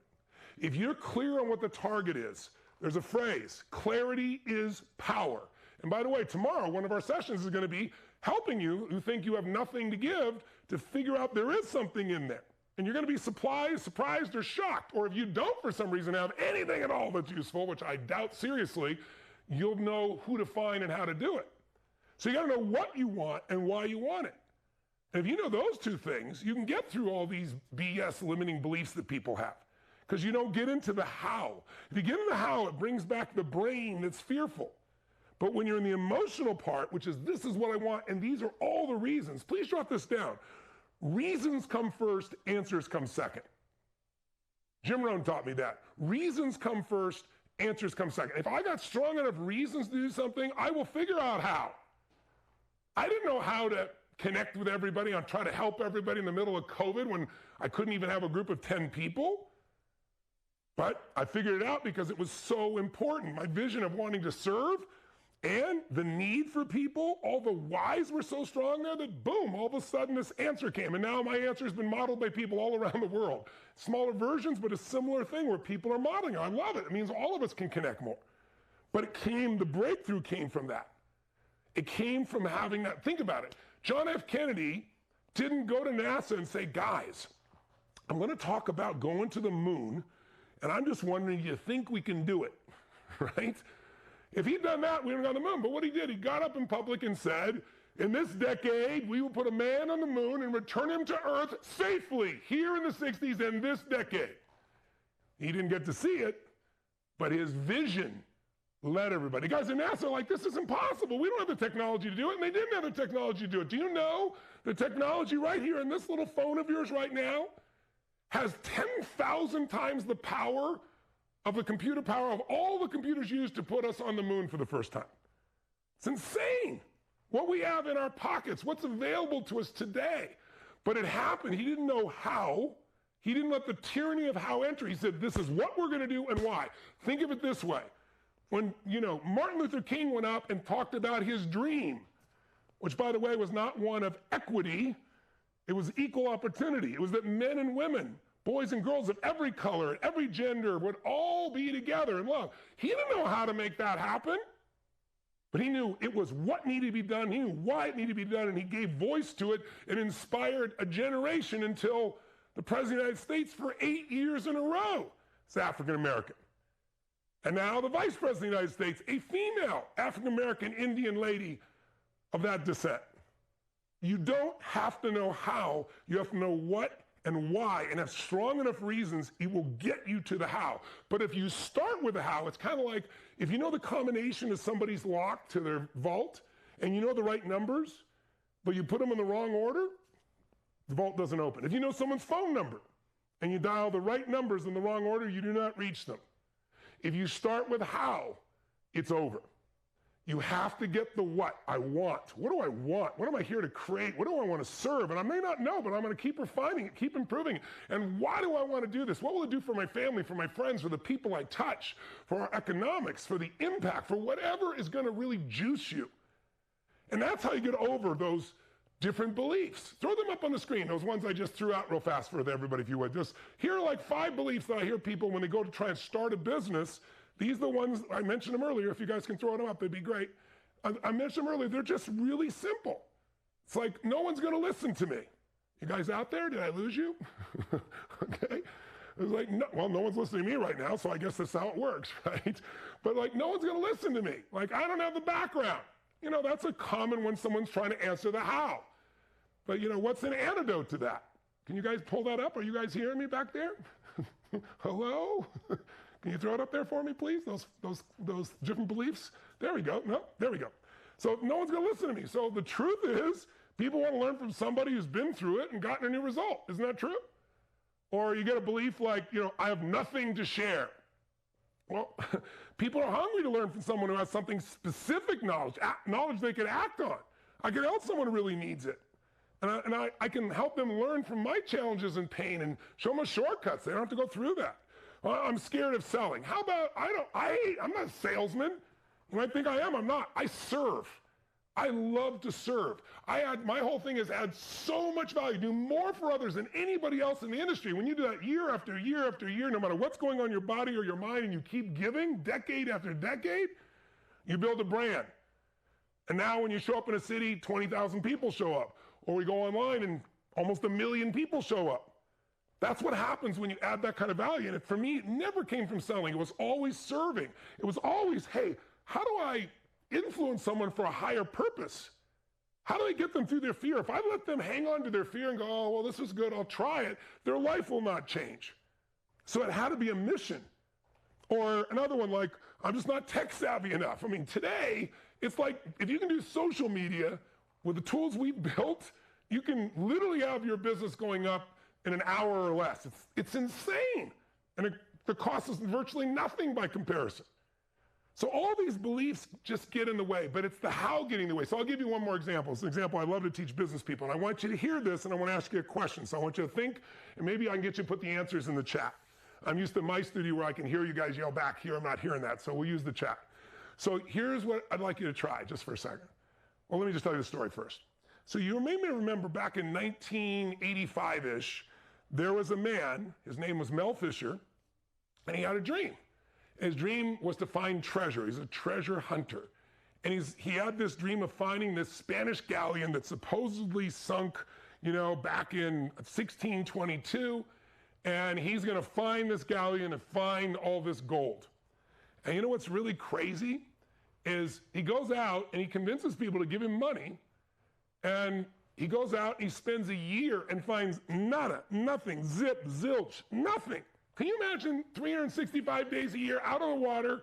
They took Christmas off, was the only day, working your guts out and finding nothing. That's not very rewarding. Now, how many people would continue after a year?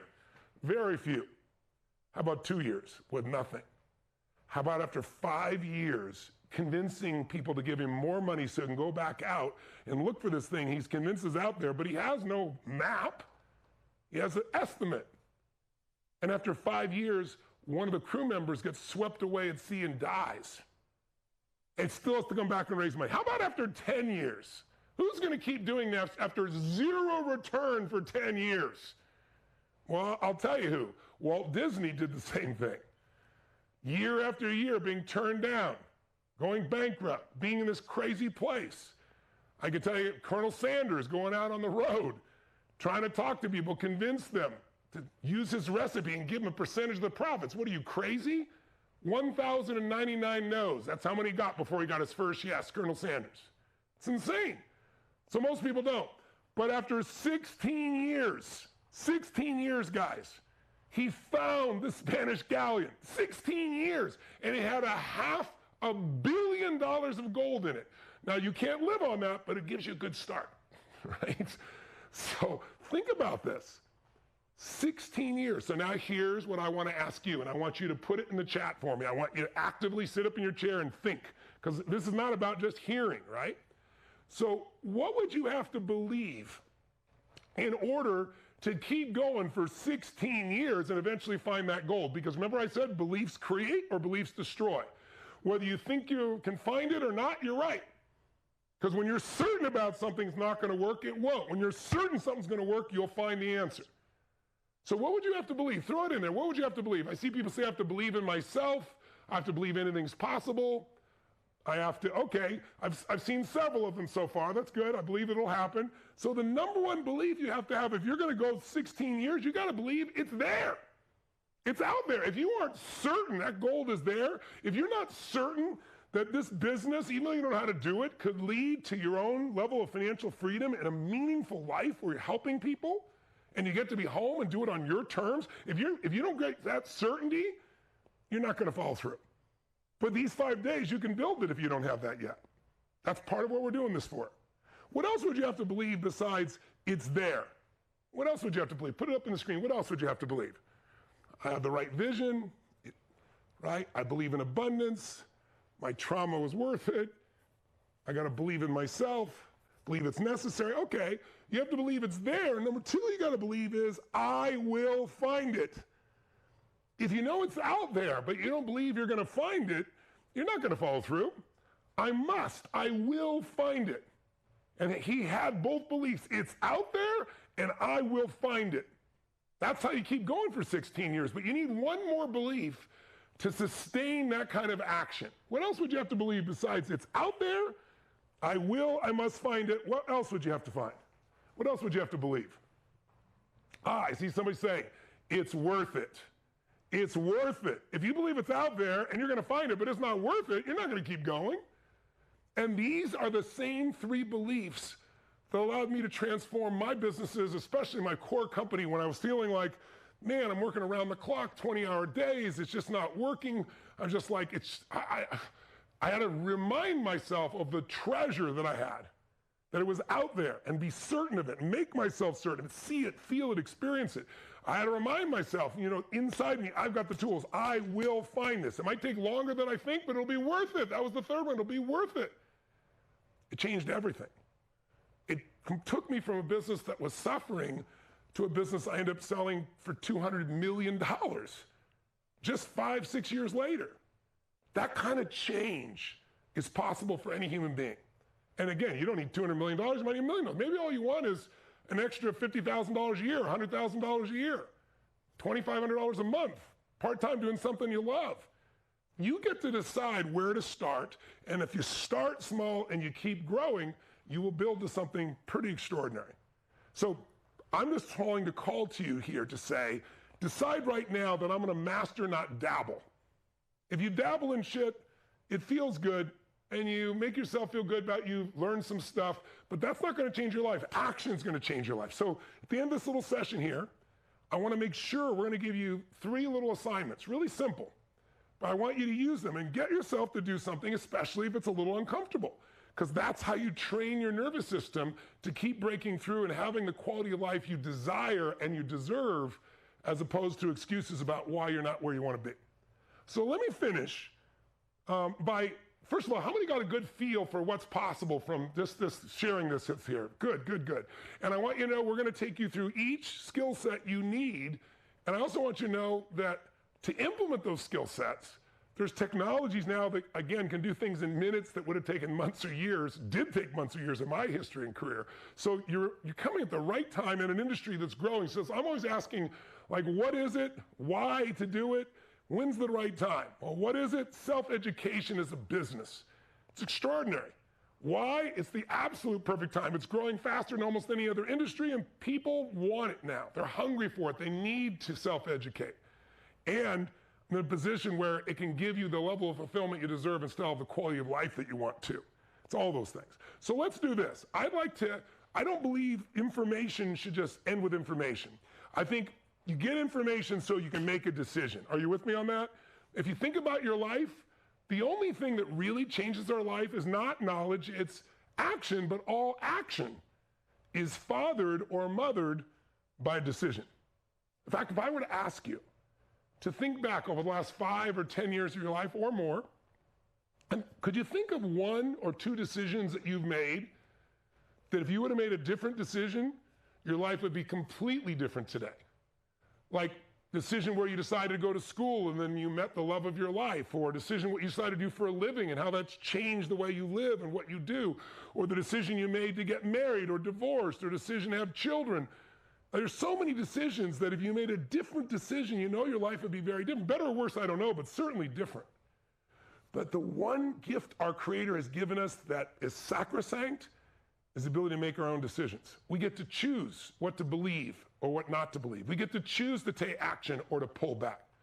And what I always tell people is, if you don't like your life, change it. Change it. If you don't like your body, change it. If you don't like the way you feel, change it. If you don't like your finances, change them. If you don't like your relationship, change you first, because otherwise you'll run to the next person and take you with it, and you'll have the same problem all over again, just in a different package, right? If you change you first, then you make that change with someone else, you're going to have a different relationship. But we all have that ability to change, but it comes from making a real decision, and most people have weak decision-making muscles. Right? They talk a good game, they talk about what they want, but they don't do anything. The way you know it's a real decision is you take action even if it's uncomfortable.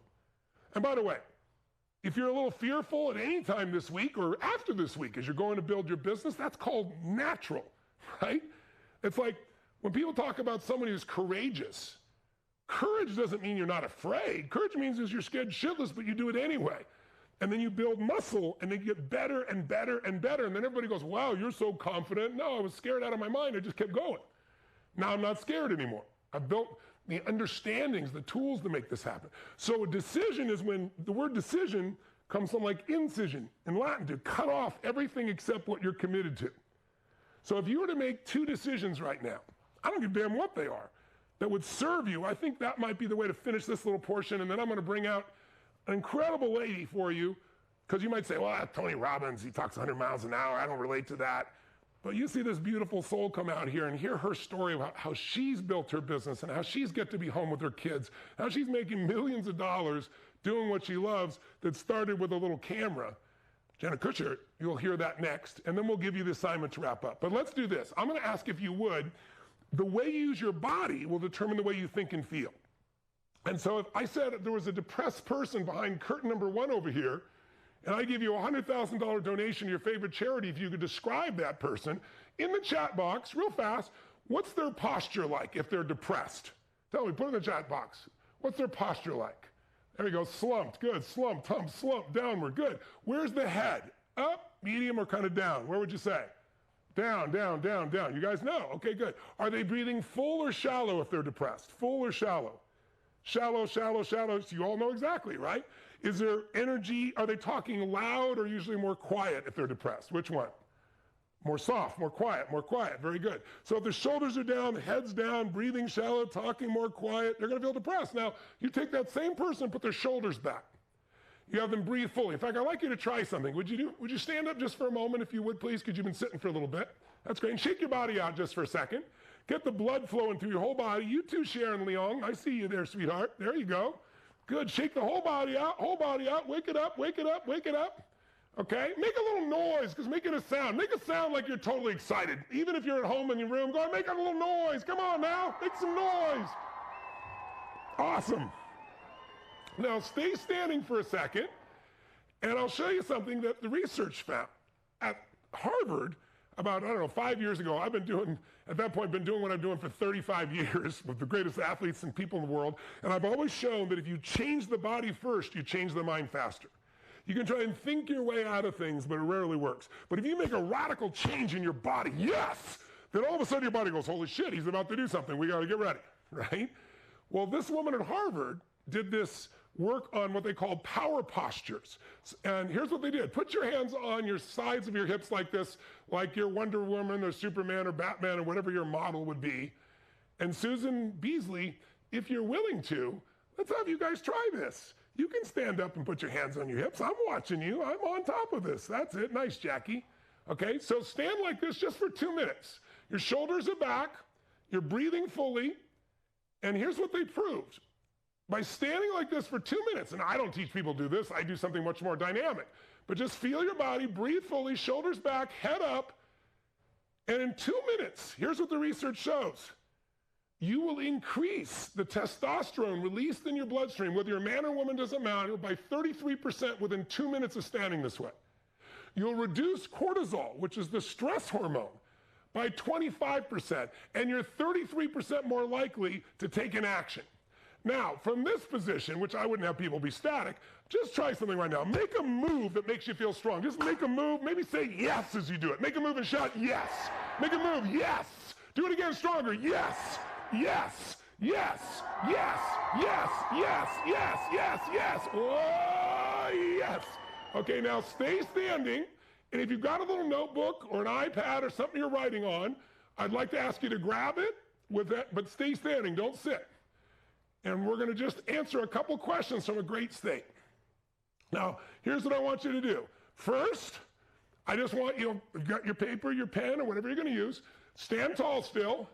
And just for a second, make a sound. I know it sounds crazy, but someone's in your house, you'll just wake them up if there's no one there. Just make a sound of excitement, like a little kid being excited. Just go for it. Make that sound nice and loud. Go. Come on, make it again. You can do it. One more time. Make that sound. And then just shout the word yes, really strong. Say yes. Say yes. Say yes. Good. And all that does is increase certainty. Now, I want you to write down on your notes right now, first thing I want to write down is, what's something you want to create? I want you to write down 2 goals, maybe a personal one and a professional. What's something you want to change? What's something you want to improve? What's something you want to begin? What's something you want to create? In other words, instead of being the managers of our circumstances, let's become the creators of our lives. We are. We've been given that gift. So I want you to write down first 2 things you want to achieve, maybe one personal, one professional, and make it really specific. Don't go, I want to feel better. Say, I want to lose 12 pounds. I want to start my business within 90 days. I want to take my business to 200,000. I want to take it to $500,000. I want to take it to $1 million. Be specific, because without specificity, you're not going to follow through. Remember I said clarity is power? Be clear. Your brain has this incredible ability. How many of you have ever had a dream or a goal or desire that you wanted it so bad that you didn't even have a plan? You just kept thinking about it and stuff happened. You met somebody, you introduced to something, and things happen. Who's ever done this? Who's ever taken something that seemed impossible and it came together? Say I. So guess what? This process is what you're going to do right now. It's real simple. So write down a personal and a professional. Well, we'll put a little music in the background. We'll give you about a minute and a half. Here we go. I think they're going to put some music in the background. There we go. Write down 2 specific things you want to achieve that if you could achieve them in the next 6 to 12 months, it would really excite you. Feel like a blessing in your life. That's what my silly little hat, by the way, says. It says, be a blessing and you will be blessed. Be a blessing in other people's lives and you'll be blessed. What would be a blessed outcome? What would be something that would excite you if you could achieve it in the next 6 to 12 months? Give me something in your personal life and give me something in your professional or career life here, or your business. And make it specific. There you go. There you go. It should put a smile on your face. By the way, it's good to breathe when you're writing this stuff down. Some of you stop breathing. That makes it somewhat stressful. That's why I want to keep standing. Stand, breathe, feel great. And this, once you write the 2 down, just imagine it already happening. You can even close your eyes if you want. Just imagine what would it feel like if you'd already achieved it. Not if you were trying, but if you'd already achieved it and you were there. What would you be proud of? What would you be able to give? What would you be able to enjoy more of for yourself or your family or people you love? So what are those top 2 things you want to achieve? And then I want you to write a little 2 or 3 sentences. Why is it a must for you to achieve, not a should? What's your why?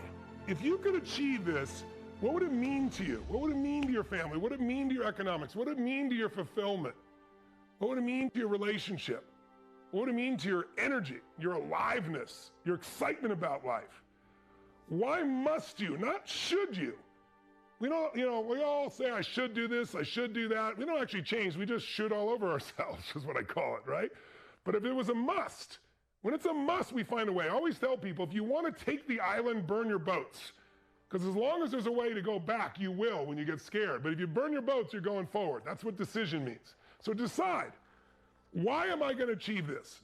What's it going to mean to me? What's it going to mean to the people I love? What would life be like if I'd already achieved this?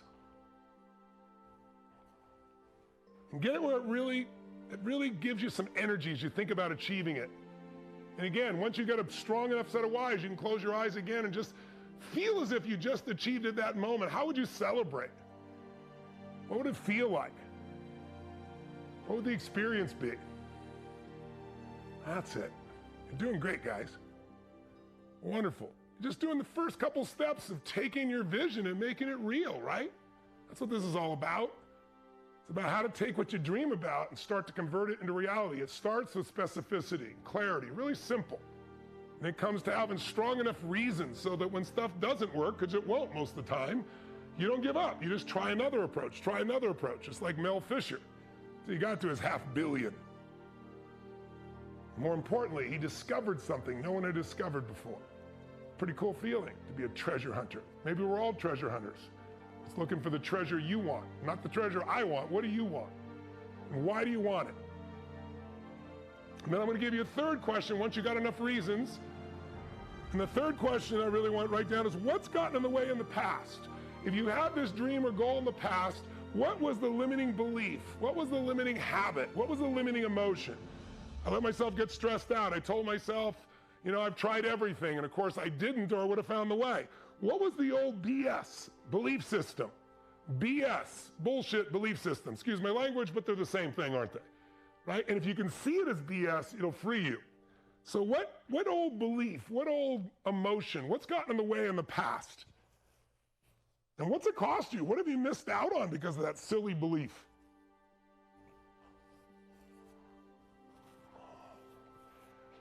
What's gotten in the way in the past? Thank you. Many of you are putting this up in the chat. It's really giving me a good feel.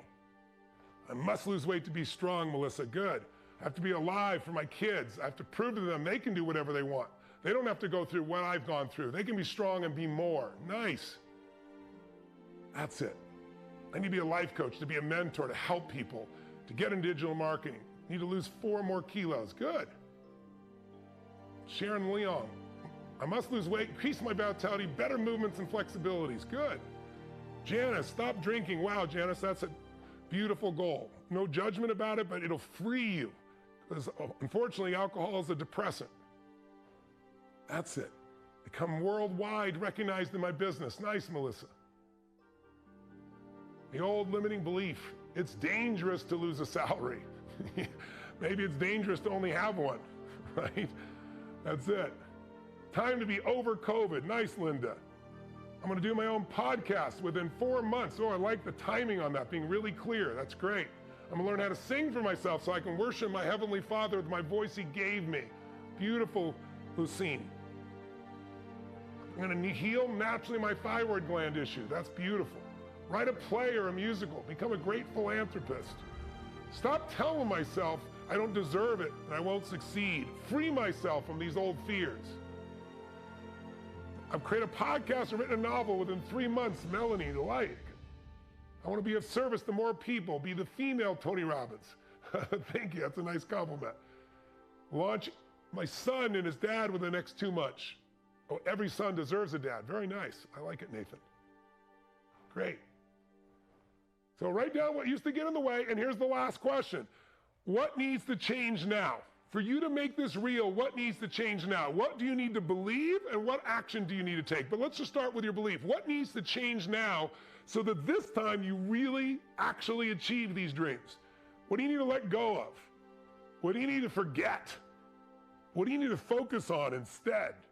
What do you need to do? What might be a daily action or discipline that would get you there? What decision do you need to make where you just put a line in the sand and go, this is what I'm going to do no matter what? There's unbelievable power in that. That's what makes somebody a Disney or a Colonel Sanders or a Mel who discovers what he discovered, $500 million in gold. They just decide it. There's such power that's available if you can just get yourself to decide. So decide right now, what needs to change right now? What belief? What emotion? I've let myself get too scared too often. I'm going to be scared and do it anyway. I'm going to start developing courage. Every day I'm going to just push myself to do something I'm uncomfortable with till it's a new habit. And then courage becomes who I am. And deciding today to say goodbye to my old life. Very nice. And create a new one. Nice, Janice Taylor. Anxiety achieves nothing. I'm dropping it. How do I do that? It means I start to feel and I go, you know what? All I'm doing is letting the brain look at the worst case scenario. We look at the best. What are you going to change right now that'll guarantee a change there? What emotional change? What belief change that can move you forward? If you're going to actually decide to get in this business and succeed and grow over the years, have fun, have meaning, earn a great income, then what do you need to do? That's it. Master my time better. Very nice. Good, Kate Banks. That's it. Good, good, good. And people sometimes say to me, I'm just lazy. No, you just have infinite goals. Your goals aren't inspiring enough. You're not lazy when you get something excited enough and you start to move towards it. Here's my last action item, my last question. I want you to write down 2 actions. One you're going to take immediately, like today, and then one you'll take within the week. Maybe a little decision and then a big one. But what are 2 actions that you're going to make today that start moving yourself forward? Because without action, it's not really a decision. So what's a little one you could take? I always tell people, I always tell my children, one goal, one way of living, one principle I develop within myself is I never leave the side of setting a goal or making a decision without doing something that commits me to follow through. Call someone and book the meeting. Set up the interview. Hire the coach. Enroll in the class. Go to the next step. Like, you got to do something real. What's a little action you could take that would create momentum? It wouldn't be hard to do. And then what's a big decision that might be harder? Right? Maybe you go home and you decide to commit an act. You say, I'm going to lose this weight, and I'm going to go in my house, I'm going to take everything out of this house that's junk. And I'm going to pour it down the toilet while I play the music of We Are the Champions of the World. I'm going to commit an act. Right? I hate this car. My kids hate this car. I'm going to blow this car up. That's what I'm going to do, so I have to get a new car. I don't know, whatever it takes. Commit and act. What are 2 actions that you could take that would immediately move you forward, my friends? 2 actions, a little one and a big one you could act on today, one you act on within this week. That you know if you committed that, you'll go to a different level of mastery of your life. You know it'll move you towards your goals more rapidly. You got about less than a minute left. 2 actions. I wish we were in my studio because then I could talk to each of you individually, but throw them up in the chat if you want so you could share it with me. Thank you. Good job. Detailed plan to lose 10K. Good. Kilograms. Finish my NLP certification. 3 things I want to make progress on every day as my new habit. Go through my KBB and finish it this time. Good. Go live on IG. Restart my FSA course and my action right now. Throw away my cookies. Go to the gym. Nice, Janet. Sleep pattern tonight. Walk fit in a week. Wake up each day at 6 a.m. Monday through Friday. Ensure that I take that time to invest in my business and my life. Don't binge. Stop tobacco. These are all cool things. Now, if you did all these, to finish up now, if you did all these right now, just stop what you're writing, stay standing, close your eyes, and imagine you made these changes, you were achieving these goals, you've taken these actions, made the decisions, and then just in your body, make the sound of celebration, like you're celebrating. Use your body like you're celebrating. Close your eyes and just feel it in your body. Celebrate. Make it out loud, the sound of celebration. That's it. Breathe it. Feel it. Enjoy it. Do it one more time. Give it your all. I don't care if somebody's in the house. Make the sound of total celebration. That's it. That's it. Because, my friends, we can train our nervous system to find the result. You know, if you obsess about something enough, things start to happen. Well, if you also take massive action and you're obsessed about it, then you only need one more thing.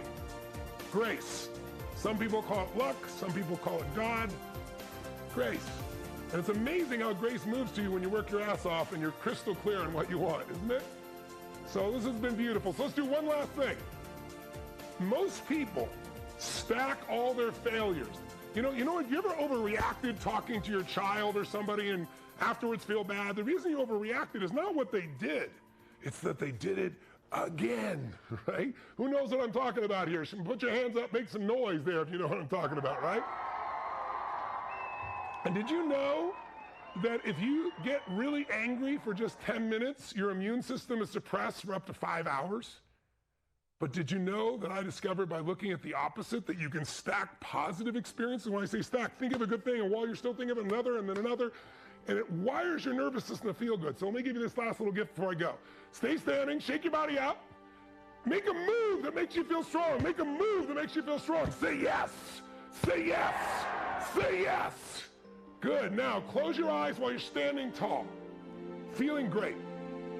All I want you to do is put both your hands on your heart for just a moment. Physically touch your heart with both hands.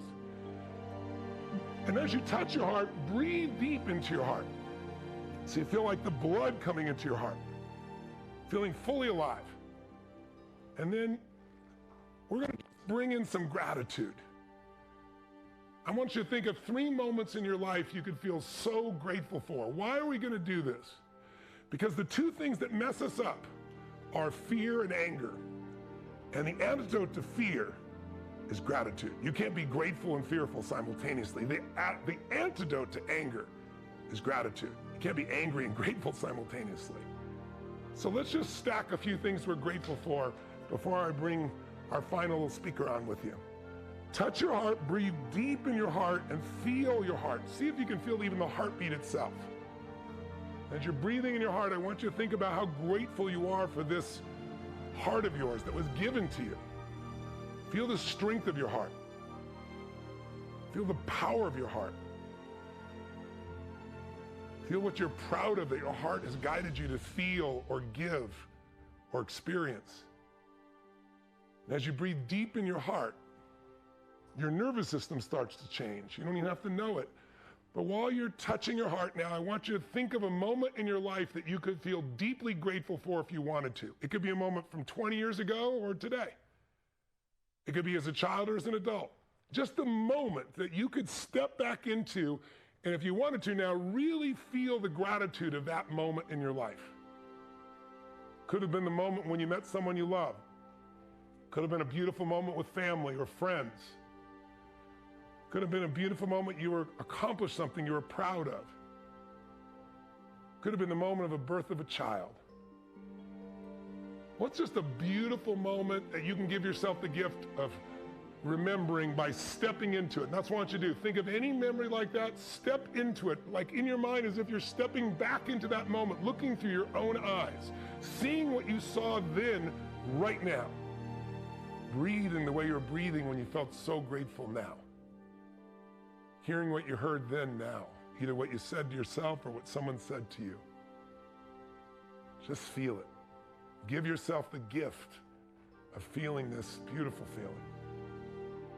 Think of what a blessing this moment was and is.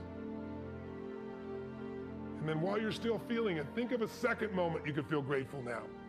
At any age or stage, decades ago, years ago, days ago, hours ago, it doesn't matter. And touch your heart again, breathe into your heart again, and then step into that moment like you're there. A second moment you could feel so grateful for. Enjoy it. Play with that energy inside. See what you saw, hear what you heard, breathe and feel like you did when you felt so filled with gratitude. Give yourself the gift. That's it. That's it. That's it. Perfect. And now think of a third moment. Touch your heart again, and just think of a third moment you could feel so grateful for. A time with family or friends. Time of a moment when you were really proud of yourself. A spiritual moment, a sacred moment, a sexy moment. A moment of laughter. Did you ever laugh so hard shit came out your nose when you didn't expect it? Find a beautiful moment, step in that moment and feel it. Stack it on top of the other two so you can feel all three of them and see what you saw then. Hear what you heard then. Feel and breathe as you were then. And be there now. Just feel that gratitude. Give yourself the gift. Enjoy it. And you'll notice in this state, there's no fear and there's no anger. From a place of gratitude, you can do just about anything, especially serve others. Now to finish it off, I want you to take your hands off your heart. Just take your right hand with your eyes still closed. Reach out like you're grabbing any memory at all. Now you can pick any moment. I want you to start with a moment you're really proud of yourself. It could be something little. I was one of the 10 Lords of Leaping in the first grade play. I was so proud. I worked with the President of the United States. I was so proud. Pick one, little or big, and then bring it into your heart, that hand, and as it touches your heart, say yes, and then feel that moment like exploding through your body. Like you can feel it all, that's it. Then find another moment in your life you were proud of yourself. It could be something really little or big, just where you felt proud or you accomplished something. Bring that in your heart, as it touches your heart, go yes, and feel that explode and build on all the other things you were proud and grateful for. Now reach out and create a great moment with family or friends, with a family member or friend, a moment you remember that was really beautiful. Bring that out in your heart and say yes. And feel that energy, that's it. Even in your car, Cambry, nice job.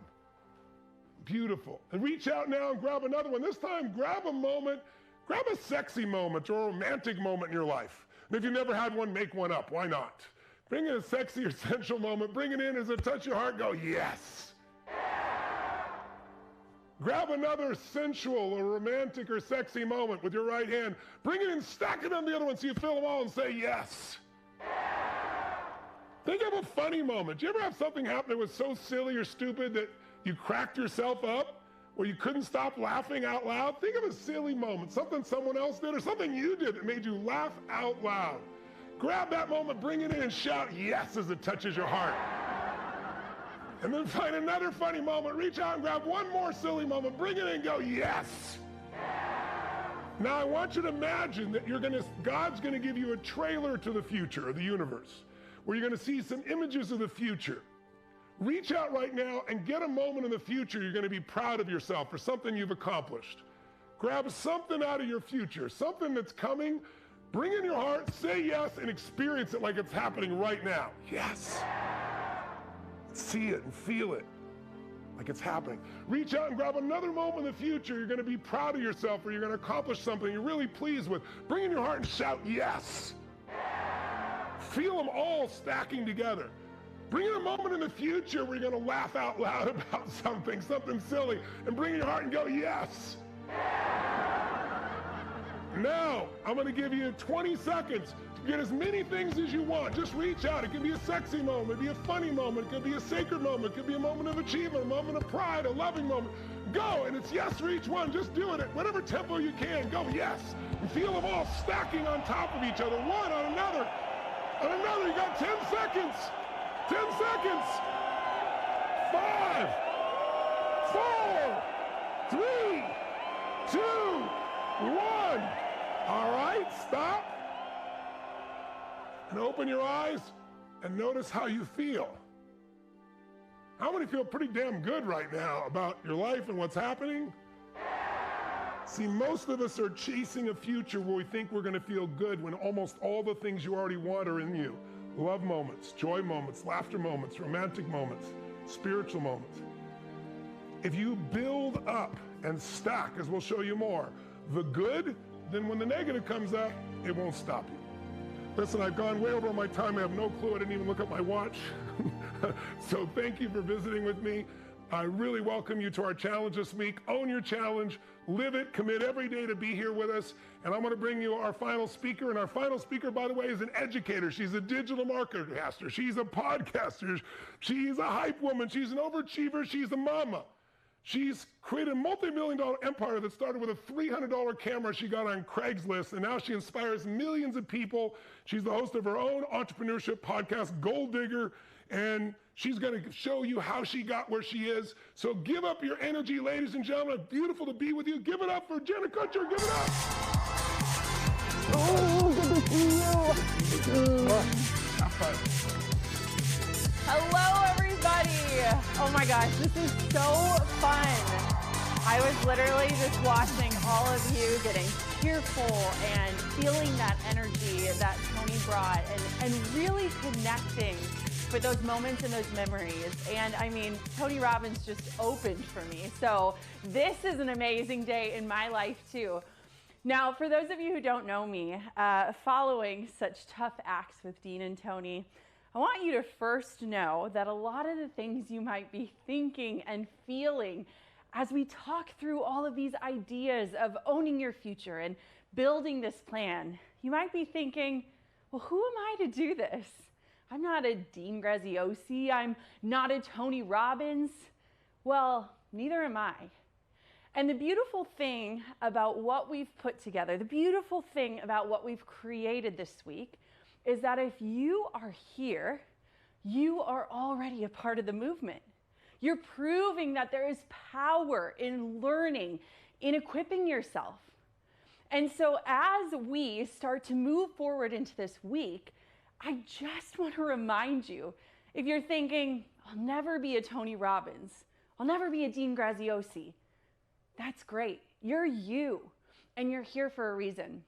So my job in all of this is to remind you that you don't need to be anyone else. You don't need to have the perfect plan or the Harvard degree. You don't have to have a multi-million-dollar business or stake in 50 companies. You already have something that is a gift. Now, when we used to teach, we use the term superpower.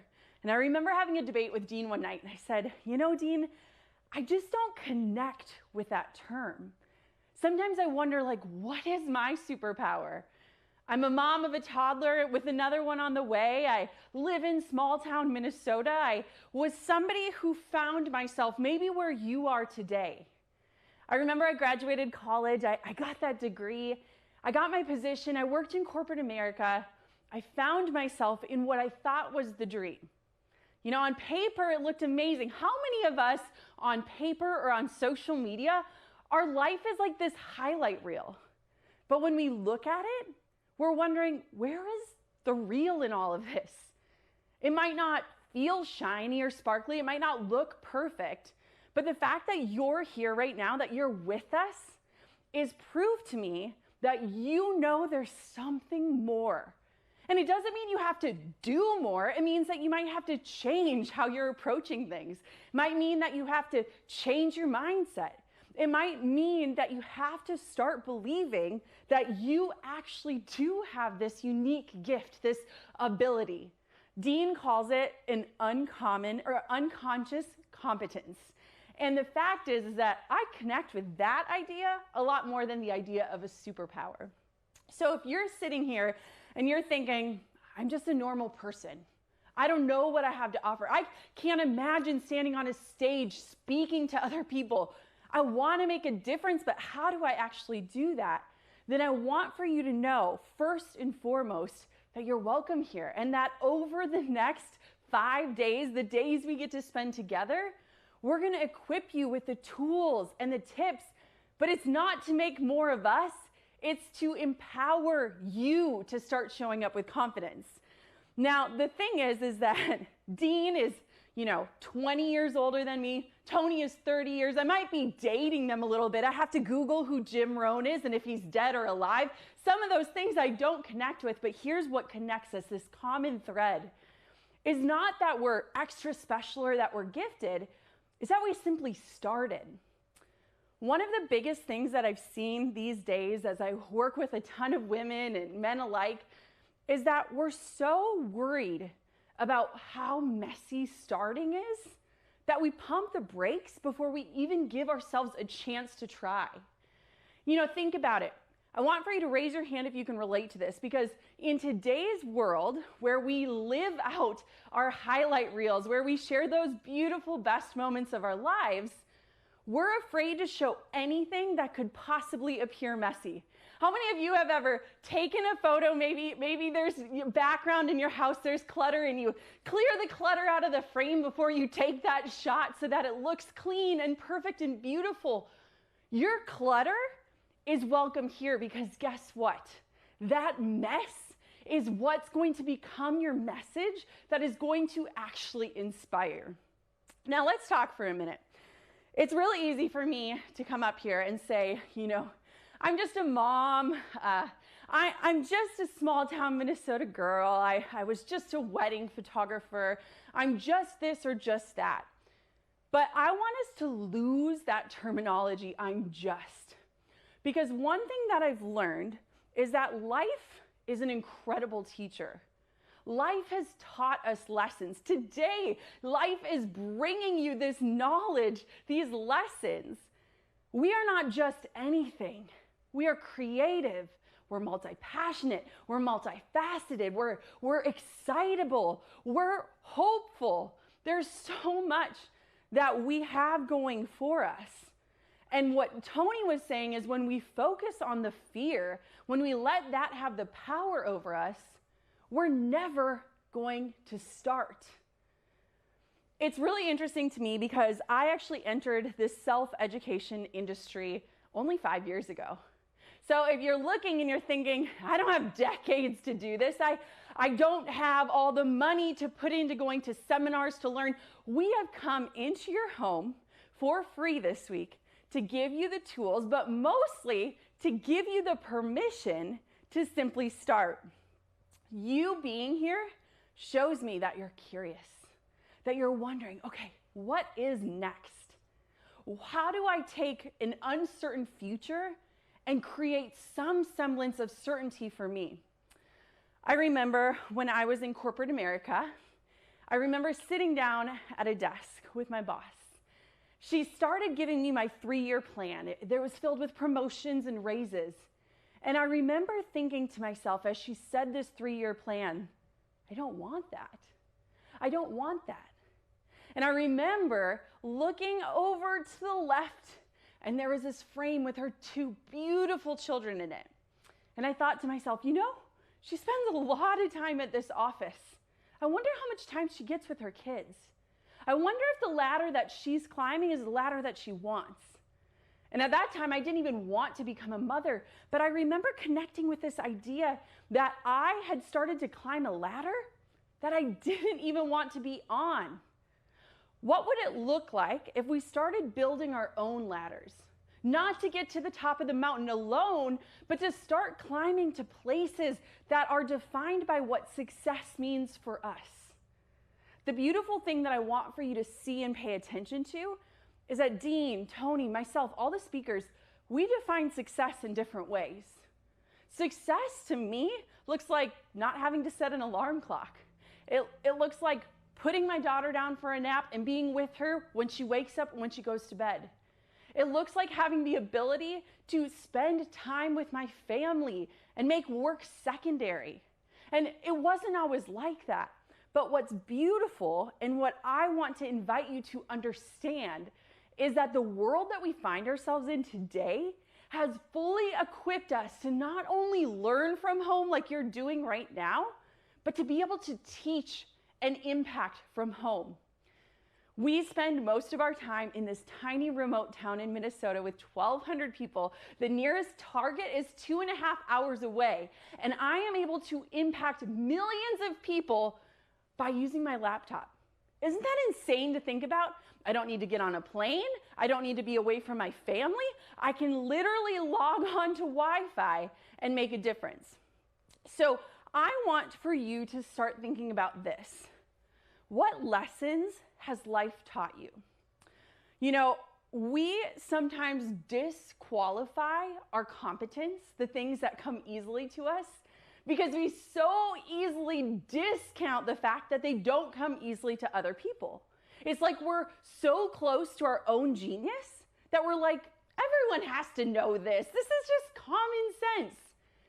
But the thing is that you have found solutions in your life. You've found ways to simplify something or save time or bring yourself more joy. And the fact that you can impact people with those things that you think are just so easy, so common sense, is incredible. It's life-changing. So I want to tell you, when I first started to transition out of corporate America, I became a wedding photographer. I didn't go to school for photography. I had never taken an art class in my entire life, but I needed a vehicle to get out of the life that I was in, and my camera became that vehicle. The thing that I found is that what fueled me was simply passion. It wasn't being an expert. It wasn't having all the answers. It wasn't knowing every single next step, but the passion simply created the starting line, and I decided to cross it. Right now, you are standing at a starting line. Today could be the day that you look back on and say, I crossed that line and absolutely everything changed for me. What would it look like for you to stand at that starting line with confidence, knowing that you are moving through the uncertainty of the world with certainty that you are going to live a passionate, creative, success-driven by your own definition life? What would that look like? Now, I want for you to start thinking about what you are the go-to person for. If you're thinking, Jenna, I don't have gifts, I don't know what my superpower is, success is reserved for the special few. I never want to stand on a stage. I don't want to stand there and hold out my phone and do Instagram stories. I don't know if I could do the technology required to make an impact. I want for you to start to think about how you can make a difference in one person's life. When I started shifting into the self-education business, it started because I was a student first. I was just like you, sitting there, learning, taking notes, really being inspired, and asking myself the questions that Tony just asked you. What do I want? What change am I willing to make? How can I change my environment? It wasn't easy, and the funny thing is that so many people see where we're at today, and they think, they never messed up. They've always known what to do. They just had this charisma, this talent. When I first started, you guys, I couldn't even show my face on a computer. I hid behind a microphone because I was terrified that I wasn't skinny enough or pretty enough, that I didn't have what it takes. And one thing, if I learned anything, it is that we are so worried about what people will think about us, that we refuse to clothe ourselves in the new identity that we want to bear. How many of you today can visually imagine yourself doing something different? How many of you want change and you can kind of picture what this future version of you looks like, but you're absolutely petrified at the thought of introducing that new person to the world? I often think about that we are scared, not of what strangers on the internet will think. What will our loved ones think? What will my mom think? My college roommates? What will my sister think? Are they gonna roll their eyes that I want something more, that I'm gonna go for it, that I wanna do something different with my life? We let the fear of what other people may or may not be thinking hold us back from really clothing ourselves in this new identity. When Tony was leading you through that challenge of standing there in that power pose and taking on that posture, it really made me think about how often we do not let ourselves grow and change and transform because we're worried that people are going to call us out, that we're unqualified or that we're an imposter, that we have no right to be doing this new thing. But the truth is if you look at anyone who is making a difference in this world, they stepped ahead and they went anyways. I'm going to tell you that as I was preparing for today, there's never 1 second that I don't question, who am I to do this? Like, who am I to do this? What have I done that makes me qualified to be here and not sitting in my bedroom in my yoga pants watching right alongside of you? But the truth is that the question that truly matters is, who am I not to do this? I want to finish my life and have God look down at me and say, well done. You used everything I gave you. You messed up, but you kept showing up. You did it with the purest of hearts. You took those gifts that were made just for you. I might get emotional here, and I could blame it on the pregnancy hormones, but I look at my daughter often and I just think, man, she's perfect, right? She is so perfect. And I tell this story sometimes because it helps for me to understand the mindset that we must take on as adults. My daughter is 2.5, and she loves neatness. She loves order. My husband's very much the same if he's watching. And one day I woke her up in her crib, and I saw her lick her finger and rub her arm. She had a tiny little mole on her arm. And she thought that that mole was dirt or food or whatever she thought. And I saw her lick her finger and wipe that spot. And I said to her, honey, this is what makes you special. This is a special spot. It makes you one of a kind. It makes you unique. It makes you you. The next morning, I woke her up in her bed, pulled out her little sleep sack, and I watched her. And you know what she did? She kissed that spot. What would it look like if we transformed the way we thought? See, I told you I would get emotional. If we really started to think that the things that make us different, unique, the things that throw us off, that make us wonder, am I perfect? Am I made right? What would it look like if we started to acknowledge that those are the gifts? Those are the things that we need to kiss and say thank you. One of the most beautiful things that I've seen in this knowledge industry is when people take a mess that they've been through and they turn it into their message. When they start to see that life didn't hand you the best deck of cards, or you weren't given an easy way, but that you took something that was hard and heartbreaking and that you figured out a way to make it through, and now guess what? You're gonna take that and help other people. So many people that go on to influence the world didn't have it easy. In fact, they had it really hard. But they started to see those hardships like that tiny little mole. And they got to a place after healing where they could kiss it and say, thank you for this gift. I'm ready to pass that along. Now, I want for you to really sit here and let today be the day that you start to acknowledge that you have a gift, that you can share it with the world from the comfort of your home, that you can make a difference.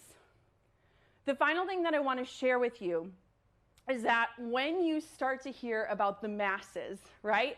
We hear about how we want to impact thousands and millions of lives. I want for you to start thinking about the power of one. What would it look like for you to change one person's trajectory, one person's life? How could you show up differently knowing that you had a gift, a message, the ability to change one person's path? Because that's exactly where it begins. It doesn't start being on stages or filling stadiums. It starts the moment where you acknowledge that you are transforming and you're willing to invite people into that transformation with you. How many of you have seen beautiful transformation stories, whether it's a weight loss story or someone finally gets pregnant after years of infertility, or you see this before and after, and you wonder, what did that middle look like? How did they do this? I see this all the time. People clear up their skin and you're like, how did you do this? I'm desperate. Wouldn't it be a beautiful world if we started to show the middle? The messy middle, where we don't have the answers, we don't have the clutter-free homes, we don't have every next step, but we're showing up and we're letting people in. I don't know about you, but I'm far more inspired when I see somebody on the path than when I see someone who's finally reached the destination, because I don't even know if I'm willing to do the work to get there, right?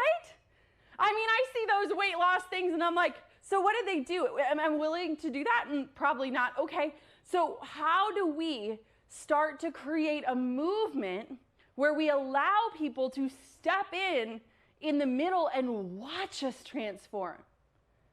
You have a very blessed opportunity today, and here's what my challenge is for you, is to let people know that you're a part of this movement, that there's a call on your heart or a desire in your mind, and you are taking steps simply by being here to start to make change. Because there's a difference in being an observer and being an action taker. And when you start to let people into that journey and say, I'm a part of this, I'm thinking about doing this, or I have this passion and I'm curious, people start to pay attention. Because there's nothing more beautiful than watching a transformation happen before your eyes. There's nothing more inspiring than doing that. We have had so many moments together today between Dean and Tony, and hopefully with me, that are absolutely transformational. And the thought that you would potentially let these moments live just with you, that you wouldn't want to share those with the world, this is your first invitation to be an educator, to let people in. If you're looking for a tactical challenge, it is to share something that you learned today and not just keep it to yourself. I am just so excited that you're here, that you're a part of this movement, and that we get to work through this for the rest of the week. The speakers are incredible. Your mind is going to be blown, but I don't want it to just be inspiration for you. I want this to be action. I want this to be something that you really put legs to, that you implement in your life. We can all watch, but when we do, when I watched you guys, when Tony was doing that exercise, the people who are standing there and holding their hearts, it was a whole different energy than people just staring at the screen. So how can we be the people that do, the people that invite those into that transformation, and the people who believe in the power of one? Because if every single one of us can impact just one person, we are absolutely going to change the world. The only thing that's different between Dean, Tony, and myself is that we started. And so today is your starting line. Today is the day that you get to own your future. Here comes Dean. Let's give it up for Jenna Kutcher. Seriously, let's give it up for Jenna Kutcher. She can see the chat, for God's sakes. Don't you just love the way you just share from your heart? And this is who she is behind the scenes. This girl is amazing. Cry a lot. amazing and doing so many incredible things and achieved so much success, and you're so humble and so caring. She's got a heart of gold. Okay, I was watching you, and I watched all the chats coming in, and I figured I'd do 2 quick questions. Now, seriously, don't go anywhere, because we have KK coming up to share with you about prizes and cool stuff, what's up for tomorrow, and you're going to have a challenge tonight, right? Tony said this earlier. Jenna said it. I said it. Don't leave the scene of knowledge without taking an action that can anchor this in. So we got a quick little challenge, quick little homework, set you up for tomorrow. Listen, we did a lot of amazing mindset today to get you to overcome the mind. Because listen, it doesn't matter what strategies or tactics or tools we give you. If you believe you're an imposter and can't, you won't. So why do you think we spent the whole day on today? But now we're getting into the tools and the tactics. So anyway, I digress here. I had 2 questions out of all the amazing questions you have that I thought would fit a lot of people. Number 1, how do you start leaning into trusting your intuition on your next big step? Like next big next. Like, how do you trust that? Like, you're feeling it, and maybe they feel empowered now, but how do they trust it when the camera goes off? You know, one of the biggest things that I realize is that people almost turn the dial down, like the volume, if we think of a radio, of their intuition. We silence it and we turn the noise of the world up. What would it look like, even if you just have to visualize turning the volume up on your own intuition? I call it my gut game. Like, what does my gut say about something? Because the more that I lean into that, the more that I trust myself. And here's the thing. We've all navigated a really challenging year. We've navigated this landscape that felt so uncertain.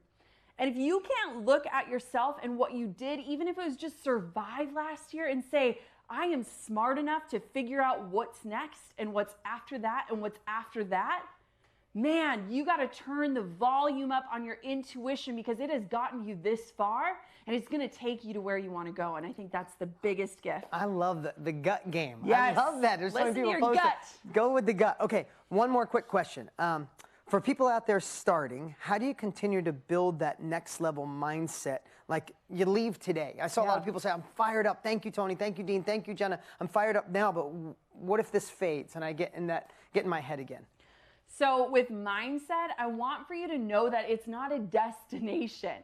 You don't arrive and suddenly have it all figured out and you feel fully confident and you know everything. Every single day it's a choice, and it's one that you're now equipped to make. And so when you can take the energy from today and bottle it up and use it every single day and clothe yourself, like I literally picture myself clothing myself in this new identity, this new person. It allows you to show up in that way and continue to do so. But you're not just going to arrive. We never get past the mindset, but we continue to make that choice day in and day out. So don't wait. Don't wait till it's perfect. Don't wait till you know. True story. Start to just show up now, and every single day make that choice, even if it's not the easy one. Amazing. Jenna Kutcher. Everyone, Jenna Kutcher. We love you guys. Guys, day 1, it's not over yet, so don't go anywhere. Don't go anywhere, especially if you're VIP. Tony's still in the house. We're probably just 10, 12 minutes away, 15 minutes away from doing VIP. Tony and I are going to sit here, do Q&A. We're going to do hot seats. We're going to do some coaching, anchor in the day. So VIP, don't go anywhere. Remember, if you're not VIP and you want to, I think if you're going to want to keep this forever, join us today, join us each day. I think you're going to want to make that decision. But right now, don't do anything. KK is going to come out here and fire it up again, and she's going to share with you how you win a Peloton and tickets and all this stuff. And the truth is, all you have to do is just take uncomfortable action. Be a player. Take the move forward, right? We're not asking you to do that. It's an ethical bribe. That's what it is. It's an ethical bribe for you to take the action. So today, before I bring KK out, think about today. We talked about why this industry. Right? I went through that journey of being a bridge builder, right? You've gone through that valley. You had to go through and learn something new. You had to take uncomfortable action. You went through a mess in your life and you struggled. Maybe it took you 3 months, 6 months, a year, 5, 10 years. You're on the other side of the valley. You got to picture is there are people starting on this side and they're looking way over there, and the only way they currently see is to go down through the hell of experience or learning it or the time. It's not always hell, it's just the time. And you have the opportunity to build that bridge. you have the opportunity to help them get there faster, and people are paying for that speed, where you get to impact their life and create success for you. Now today, the whole goal today, and I know some of you said, hey, are we getting to the tactics? Here's what I know. If we jumped right into how to do this today, how do you identify what you're going to share? Half of you would have been like, I don't know, I'm kind of feel like an imposter. I don't know if I could do this. I don't have a following. Who would listen to me? My family thinks I'm nuts. We had to go through this journey today of anchoring in an unstoppable mindset, because nothing works without the right mindset. If you don't believe you can, you won't. If you believe you must, you will. And that's why we took this time. It went a little longer today than usual. We're going to try to keep it for the rest of the 4 days under 2 hours. So spend that time with us. Squeeze all the juice out of this the next 4 days. But no, now that you have the mindset, do the homework tonight, because it'll anchor it in. And then show up tomorrow ready to do the work. Tomorrow is going to blow your mind. Tomorrow, you could put this in the chat. Tomorrow, you're going to learn the secret of the dot. When you learn the secret of the dot tomorrow, I promise you will never question if you could teach this and be a part of this industry ever again. It's a strong statement, but I promise it's going to be there. But you got to be here. So whether you're watching the replay, get here live tomorrow, because this journey is unbelievable, and we got 2 amazing guests tomorrow that are going to blow your mind. They are fired up. They flew in to be here with you. It is going to be pure fire. And when they're on, please do me that favor. Light it up for them. They're coming here on their dime. They're not getting paid to be here. They're coming here to serve. And these are all just regular people who took action in the industry that you are learning about. So, do I have your word? You guys will be here tomorrow, ready to play full out, have the mindset ready. We're going for strategy and tactics. We're going to be, in a few minutes here after KK, we're going to be sitting right here, Tony and I, and doing hot seats Q&A with our VIP group. Oh, and tonight we're doing a VIP cocktail party. But right now, can we please give it up for KK? You guys, it's Team Graziosi. Come on, one more time. And let's give it up for every single one of you. We love to wrap up these days with a big celebration. Angela Hodge over here in room 1. She's moving her body. Girlfriend, I see you. Celebrate yourselves, my friends. You did this. It is day 1 of the Own Your Future Challenge, and you've made it to the end of training today. Utilize the chat box, and then also utilize your physiology, which hopefully you learned that from Tony Robbins. And just with the demonstration of your body and in the chat box, why don't you let me know, how do you feel after day 1? I'm just curious. I mean, all you did today was train with like the most successful trainers, coaches, strategists on the planet. No big deal. People pay hundreds of thousands of dollars to train with them. And you, my friends, today owned your future. Can we give it up for everybody in every single time zone tuning in from all over the world, my friends? Congratulations to you. Okay, what are we doing here today? This is your daily wrap-up. So I told you guys I'm not here for a long time, but I am here for a good time, and I'll be with you to start your days and end your days. When I come back, it's really fast. I'm going to share with you pretty much 3 things every time I come back. You learned some really awesome things today. You're exposed to one of the most insane, amazing industries that exists on the planet. Who's starting to see that opportunity? Just wave at me if yes. My VIPs over here. If you're in YouTube, you're in Facebook, just put yes in that chat box. It's an incredible industry, and now you're at a front seat to it. You learned how to make decisions with Tony, 2 really big ones. Some of us got in touch with a piece of gratitude that maybe we haven't had in a while. Anyone feel a flood of emotion there for a second? We're all here on the side like crying, and we're like, wasn't this day 1? What's going on? Tony was amazing. And then you had Jenna. Can we just give some love for Jenna real quick? I mean, what an incredible, amazing soul joining us here today, and every single one of you. And you're amazing too. So you had great speakers, and at the end of every day, Tony and Dean have put together a training for you, a worksheet to help you anchor in what you've learned. So if you're in VIPs, you can get this worksheet on your portal. But otherwise, you can all go to oyfworkbook.com, oyfworkbook.com, and it'll pull up the worksheet of the day. So today you're going to see the worksheet is going to take you through beliefs. Your old belief about owning your future, and your new belief that you must have to be the creator of your life or the creator of your future. Just give me a thumbs up if you understand that we have a belief system that was in the past, no longer, and a belief system that you're creating to get you where you want to go. If you got that, just give me that thumbs up so I can see you here. If you're in Facebook or Zoom, just put yes in that chat box in YouTube. Awesome. So that worksheet, oyfworkbook.com. Grab the worksheet, complete that. Then at the end of every day, you have a challenge. It's called, I wish I could get some like glitter on the screen and maybe, you know, some firework jumping through.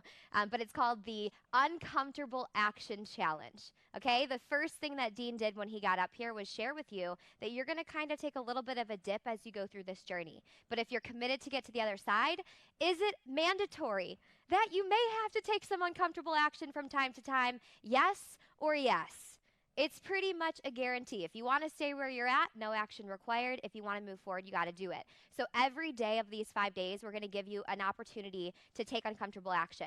So you're going to finish your worksheet, and then immediately you're going to grab your cell phone or go on your laptop, and you're going to go live inside of the Facebook group for the Own Your Future Challenge, and then you're going to answer a question in 3 minutes or less. If you've been in a group before where people go for 30 to 35 minutes and you're like, girlfriend, it's been a long video, we are going to call it tight here, okay? We are quick. 60 seconds is bonus points. And you are going to answer this question today with the hashtag OwningMyFuture1, because this is your first assignment. You're going to answer the question in 3 minutes or less inside the Facebook group. You're going to share your old belief system and your new one. So what is your old belief system and what is your new one? And you're going to go live and just share it. Now, is it possible some of you have never, ever before gone live? What's a great day to start? Feels like a good day to make this the first day. Yes or yes? Okay? Give me some energy with your body if you're willing to make this thing happen. Okay, cool. Next up, normally right now is the time I would share prizes. I told you guys we have amazing prizes and giveaways. Tony and Dean are constantly up-leveling them, and they're so good, and we're going to start that tomorrow. This will be your first opportunity to give everything that you have, so our Own Your Future team is watching you. They can see who's playing full out, and then tomorrow we're going to announce some prize winners, and then reward you guys. It's an ethical bribe for you to step up for your lives, to show up all out, and then we're going to give some good prizes away. Just so you know, tomorrow, no big deal or anything, but word on the street is potentially, maybe, we're giving away a $250 Amazon gift card. Anybody here would like one of those? Yes. A Microsoft Surface computer, pretty juicy. And then finally, we are giving away a ticket to Dean's live event. It's called the World Summit, and that is happening tomorrow. So I know Catherine Sherrod over here, you can lift your jaw up, girlfriend. She's like, what? We are giving that away tomorrow, and we actually have do we have that sizzle video we could play to show them what it is? So those are 3 prizes, and we'll kick this sizzle for you to see what that event is all about. A 3-day, 40-hour full immersion event with 2 of the greatest success coaches to ever walk this planet, and that's Tony Robbins and Dean Graziosi. Welcome to the World Summit. You guys ready for a great 3 days? I'm sitting here with 8,000 of you amazing people. If you're here, you're ready for more. And I want to thank you from my heart. You're committing a weekend of your life to improve yourself and to look at how you can be in business or take your business to the next level. Good for you, but I don't have a superpower. I am going to give you 3 different ways for you to uncover and discover your superpower. I was like, do you understand what I went through to learn these things for you? Like, if you understood what I went through. Listen, please don't experience death knowing you settled for less.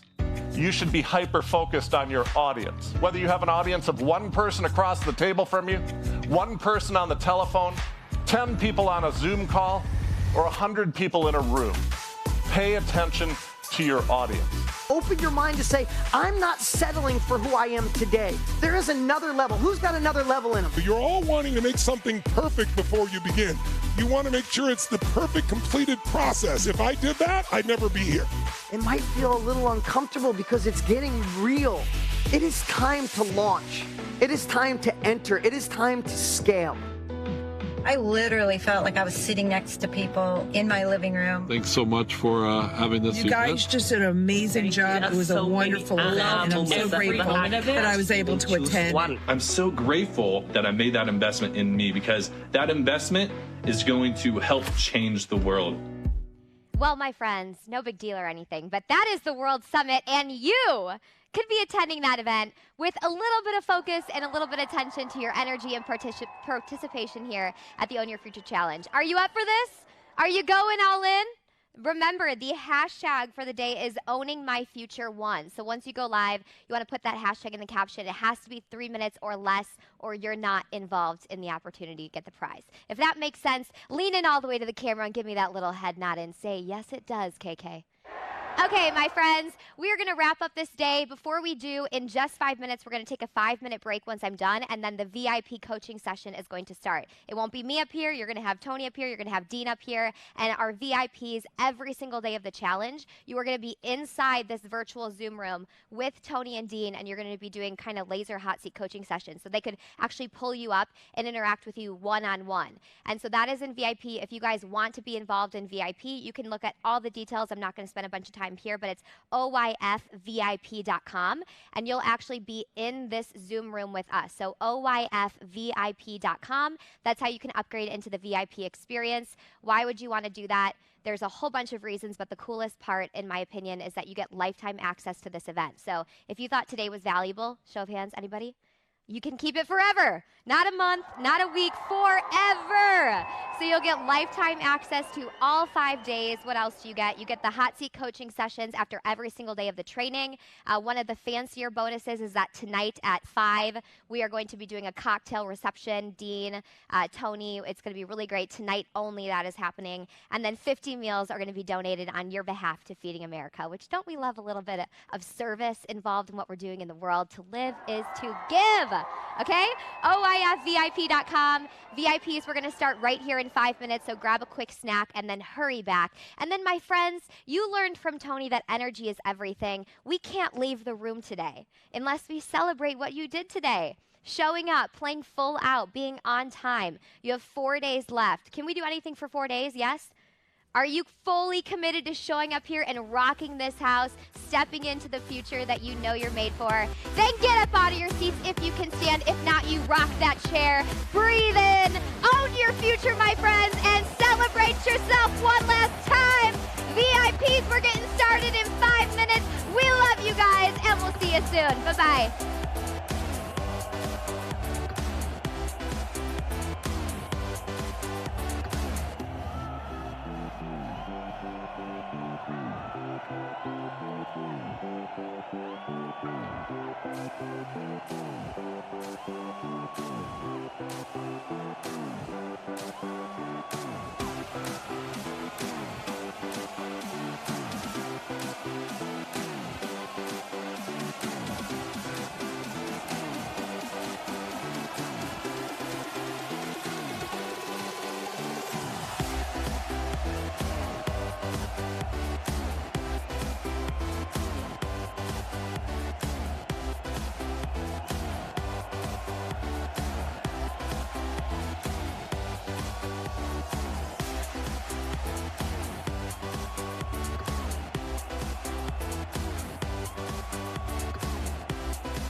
Yeah.